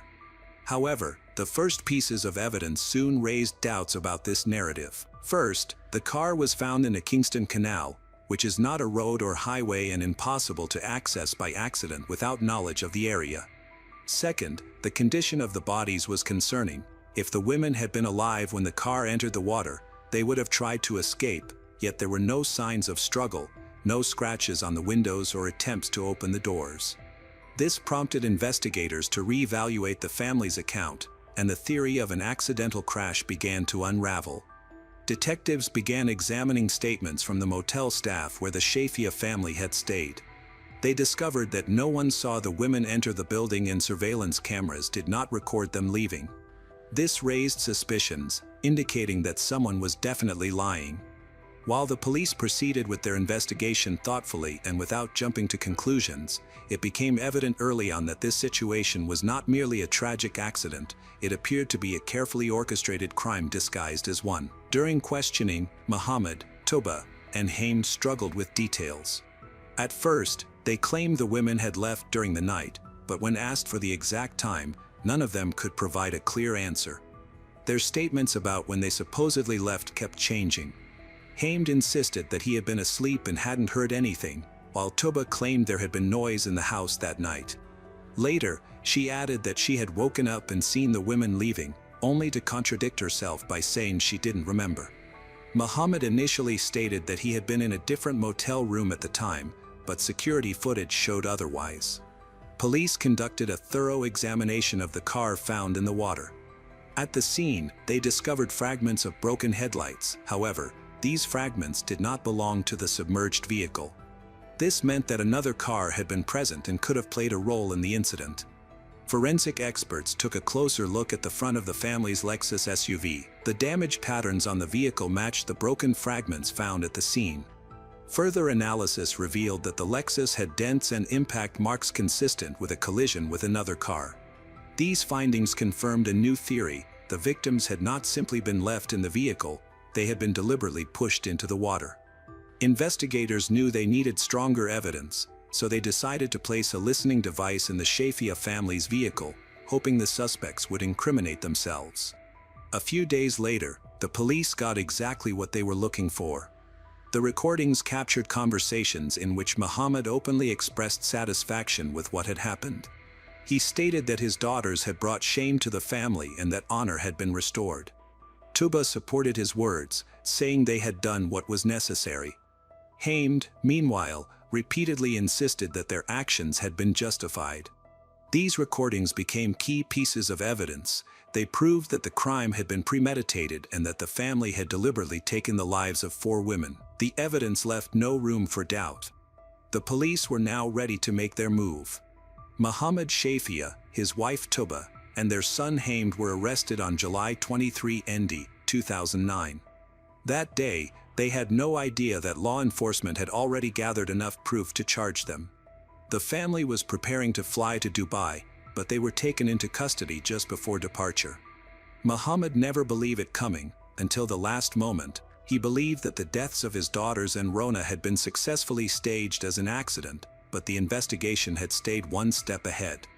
When they were read their charges, first-degree murder and conspiracy to commit murder, they tried to remain composed, but their expressions told a different story. The trial began in January 2012 and lasted 3 months, drawing enormous public attention. Prosecutors presented undeniable evidence that the crime had been meticulously planned. The most damning evidence was the recorded conversations in the family's vehicle. In them, Muhammad proudly stated that his daughters had gotten what they deserved, while Tuba and Hamed fully supported this sentiment. These recordings shattered any remaining doubts about their guilt. In addition to the recordings, physical evidence was presented. Investigators demonstrated that the family's Lexus had damage consistent with a collision involving the Nissan Sentra. Experts confirmed that the Lexus had been used to push the victim's car into the water. Witnesses were called to testify. Social workers, teachers, and friends of the sisters revealed that they had spoken about the harsh treatment they faced from their father and brother. Many knew they lived in fear, but no one could have imagined it would end in such a horrific way. During the trial, Muhammad showed no remorse. He insisted that the court had misinterpreted the situation and continued to claim that his daughters had brought shame to the family. Tuba, who initially portrayed herself as a grieving mother, later changed her strategy and began denying any involvement. Hamed attempted to present himself as a victim of his father's influence, but the recorded conversations completely dismantled his defense. After 15 hours of discussion, the jury found each defendant guilty of 4 counts of first-degree murder. Muhammad, Tuba, and Hamed received life sentences in prison, with no chance of parole for 25 years. They appealed the decision, hoping for a reversal, but the court confirmed their conviction. Their actions were deemed an act of honor-based violence, a deliberate and calculated crime committed in the name of control and tradition. The family, once focused on preserving its honor, lost everything. Their names became associated with cruelty. The Shafia case is now one of the most shocking examples of such crimes in Canadian history. After the arrests of Muhammad, Tuba, and Hamed, the remaining Shafia children faced a challenging situation. As they were still minors, they needed guardianship. Canadian authorities intervened, placing them under state protection and assigning social services to ensure their well-being. To safeguard them from public scrutiny and potential retaliation from extended family, their identities and locations were kept confidential. Some relatives in Afghanistan tried to intervene, demanding the children be returned to their biological family, but Canadian law protected them from such demands. The younger Shafia children were given a chance to grow up away from the harmful environment of their past. They changed their names and started new lives. However, they would always carry the tragedy of their family's crimes as a lasting reminder. Their current whereabouts are unknown, but one certainty remains: they were given the opportunity for a better life, unlike their late sisters and Rona. On the evening of September 10, 2012, a small village in France was quiet, but something life-changing was about to unfold inside one home. Jacqueline Savage had lived in fear for nearly 50 years, trapped in a cycle of violence that seemed impossible to escape. That night, everything reached a breaking point. Her husband, Norbert Moreau, was sitting on the terrace, drinking whiskey as he had all day. Moments before, the house had been filled with his shouting, threats, and the sound of another strike. Jacqueline had experienced this too many times before, but this time was different. Instead of waiting for the chaos to end, She walked to the cabinet, retrieved a hunting rifle, and loaded it. She stepped onto the terrace, took a deep breath, and did something she never thought she would. A gunshot echoed. How everything led up to this moment and what would unfold next was just beginning. Jacqueline Sauvage was born on December 27, 1947, in Montargis, France. Little is known about her early life, except that her mother was a victim of domestic violence. She grew up in a large family, with 5 brothers and 2 sisters. At just 16, Jacqueline met Norbert, a charming young man who was only a month older than her. His charm made him popular with women, but he chose Jacqueline. Their youthful romance quickly turned into a passionate love affair. Jacqueline's relationship changed dramatically when she became pregnant at 17. On June 5, 1965, she decided to marry Norbert, despite her mother's strong objections and her siblings' unanimous disapproval, who thought she was making a big mistake.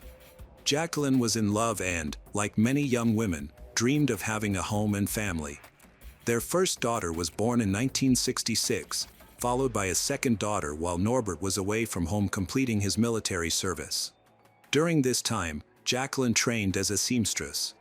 4 years later, they built their dream home in a beautiful village 80 kilometers south of Paris. The house, made of wood and stone, had a large garden and terrace, making it an ideal place to start a new chapter in their lives. It was here that they welcomed their 3rd and 4th children. As the years went by, Norbert's work life declined significantly. In 1981, he was let go due to professional misconduct. Struggling financially, he and Jacqueline started their own independent transport business. Jacqueline took care of the administration and deliveries. By 1989, their 2 children joined the family business, which had grown to include wine sales. Over the years, Jacqueline managed to secure her retirement benefits but continued to work. As their children became adults, they went their separate ways, except for only son, who remained single. By the time Jacqueline turned 65, she had 11 grandchildren. She still lived with Norbert in their home and was actively involved in a local hunting association. Though they seemed like a loving, close family on the outside, there was a troubling and tragic reality beneath the surface, one that would soon take the world by surprise. On the evening of September 10, 2012, around 7:30 p.m., Jacqueline took a hunting rifle from the cabinet. She went to the basement to fetch the cartridges and then went out onto the terrace where Norbert was sitting with a glass of whiskey. Without any hesitation, she attacked him 3 times in the back. Afterward, Jacqueline called emergency services calmly. By the time they arrived, Norbert was dead. The incident occurred the day after Jacqueline's son took his own life. Jacqueline claimed that Mr. Moreau had physically and abused his wife, daughter, and son. She stated that she acted out of fear for her own life and her children's safety. That morning, Norbert had made new threats, vowing to carry them out. Jacqueline claimed that the attacking was the end of 47 years of constant domestic abuse, which had not only ruined her life but had also left lasting wounds on their children. During her initial court appearance, Jacqueline described how she first recognized Norbert's true character, characterized by violent outbursts. The first time he hit her was after a dinner party at a friend's house, where she had received compliments about her appearance. Out of nowhere, he struck her hard across the face, leaving her shocked and speechless. As time went on, the physical violence, abuse, and verbal attacks became part of her everyday life. Their children were all affected, with her son bearing the brunt of his father's psychological cruelty. Norbert would belittle, humiliate, and break him down mentally. The daughters suffered even more. 2 of them were subjected to their father's abuse. Whenever Norbert lost his temper, he would lash out indiscriminately. The girls learned to stay silent, endure the pain, and hope it would end quickly. The violence started with slaps and gradually intensified to cruel insults, severe beatings, and acts of humiliation. At one point, he struck Jacqueline with a motorcycle helmet, leaving her with a permanent scar on her forehead. For nearly 50 years, Jacqueline lived in suffering.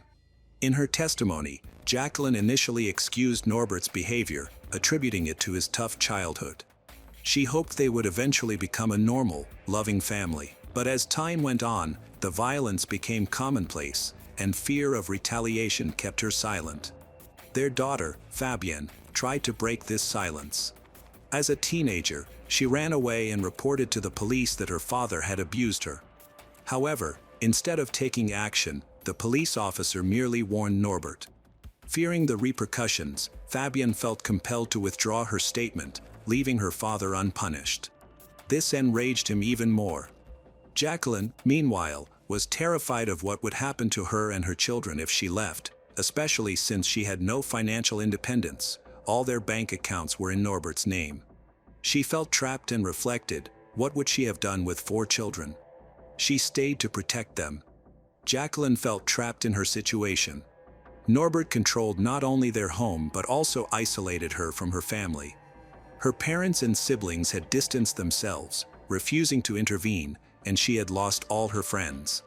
The only people she interacted with were those in Norbert's tightly knit circle. There was a dark time when she considered ending her life. Most days, she just endured the abuse, waiting for it to stop. However, the night she killed Norbert was different. She noticed something unsettling in his eyes and a menacing tone in his voice that deeply scared her.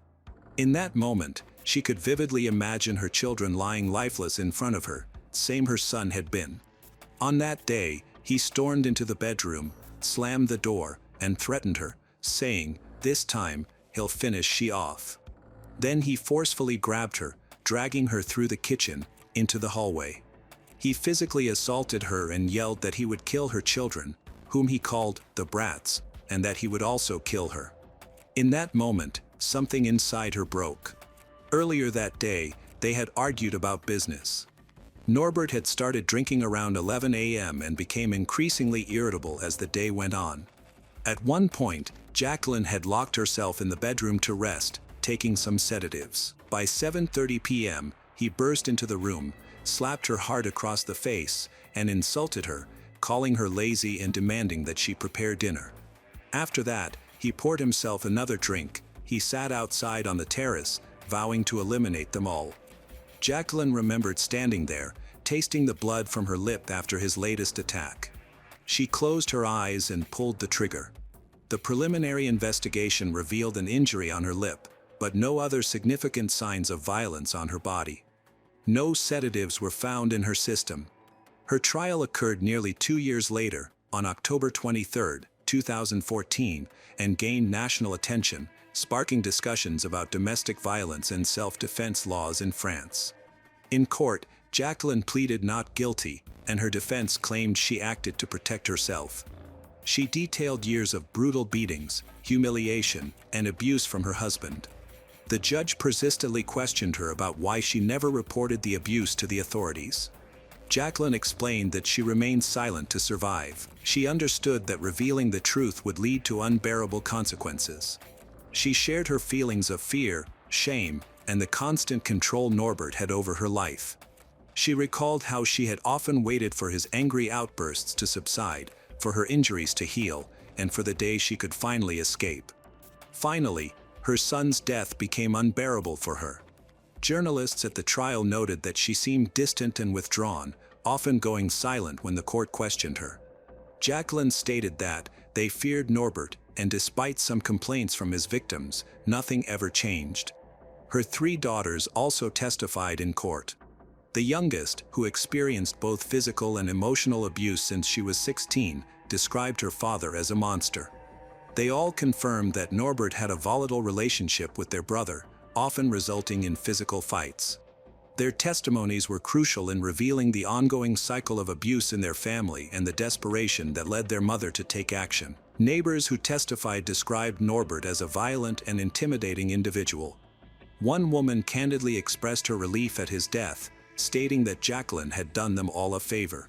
A longtime friend of the couple characterized Norbert as impulsive and aggressive, frequently erupting in anger.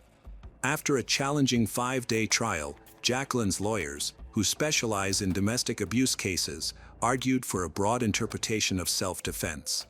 They sought her complete exoneration, highlighting that she had suffered psychological and physical abuse for long time. They argued that she was well aware of Norbert's capacity to follow through on his threats.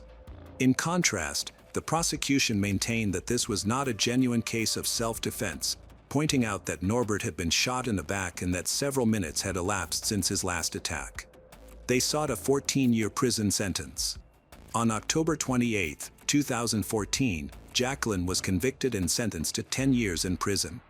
The judges criticized her for not showing remorse, arguing that she portrayed herself as a victim instead of expressing regret. They referenced French law, which states that self-defense must be an immediate and proportional response to an unjust attack. The verdict led to widespread outrage throughout France, with thousands protesting in support of Jacqueline. Demonstrators condemned the court for not understanding the realities of domestic violence and coercive control. Following the trial, Jacqueline unintentionally became a symbol in the fight against gender-based violence. Her case sparked a national discussion about the prolonged suffering of victims in abusive relationships. A support committee was quickly established, gaining backing from the mayor of Paris, environmental activists, and left-wing politicians. Some women held a dramatic protest outside the prison where Jacqueline was incarcerated, they wearing flower crowns while they began symbolically digging a tunnel, as if trying to free her. Jacqueline's lawyers worked hard to secure her early release. The strong public support greatly encouraged her. Despite suffering from bronchitis and chronic back pain, she was touched to see the first protest in her honor. In August 2015, a local court in Melun denied her request for parole, claiming she had not expressed enough remorse. However, due to continued public pressure, a second hearing was held on December 3, 2015. Her daughters campaigned vigorously for her freedom, emphasizing that she had endured a lifetime of mistreatment and did not deserve to spend her final years in prison. Nonetheless, the Paris Court of Appeals upheld the original sentence. Their only remaining option was to seek a reduction of her sentence. Public outrage over Jacqueline's conviction was so strong that it caught the president's attention. On December 22, 2016, Jacqueline's daughters arranged a meeting with the then-president to ask for his help in securing a pardon for their mother. Just 2 days later, he granted a partial pardon using a rarely invoked constitutional power.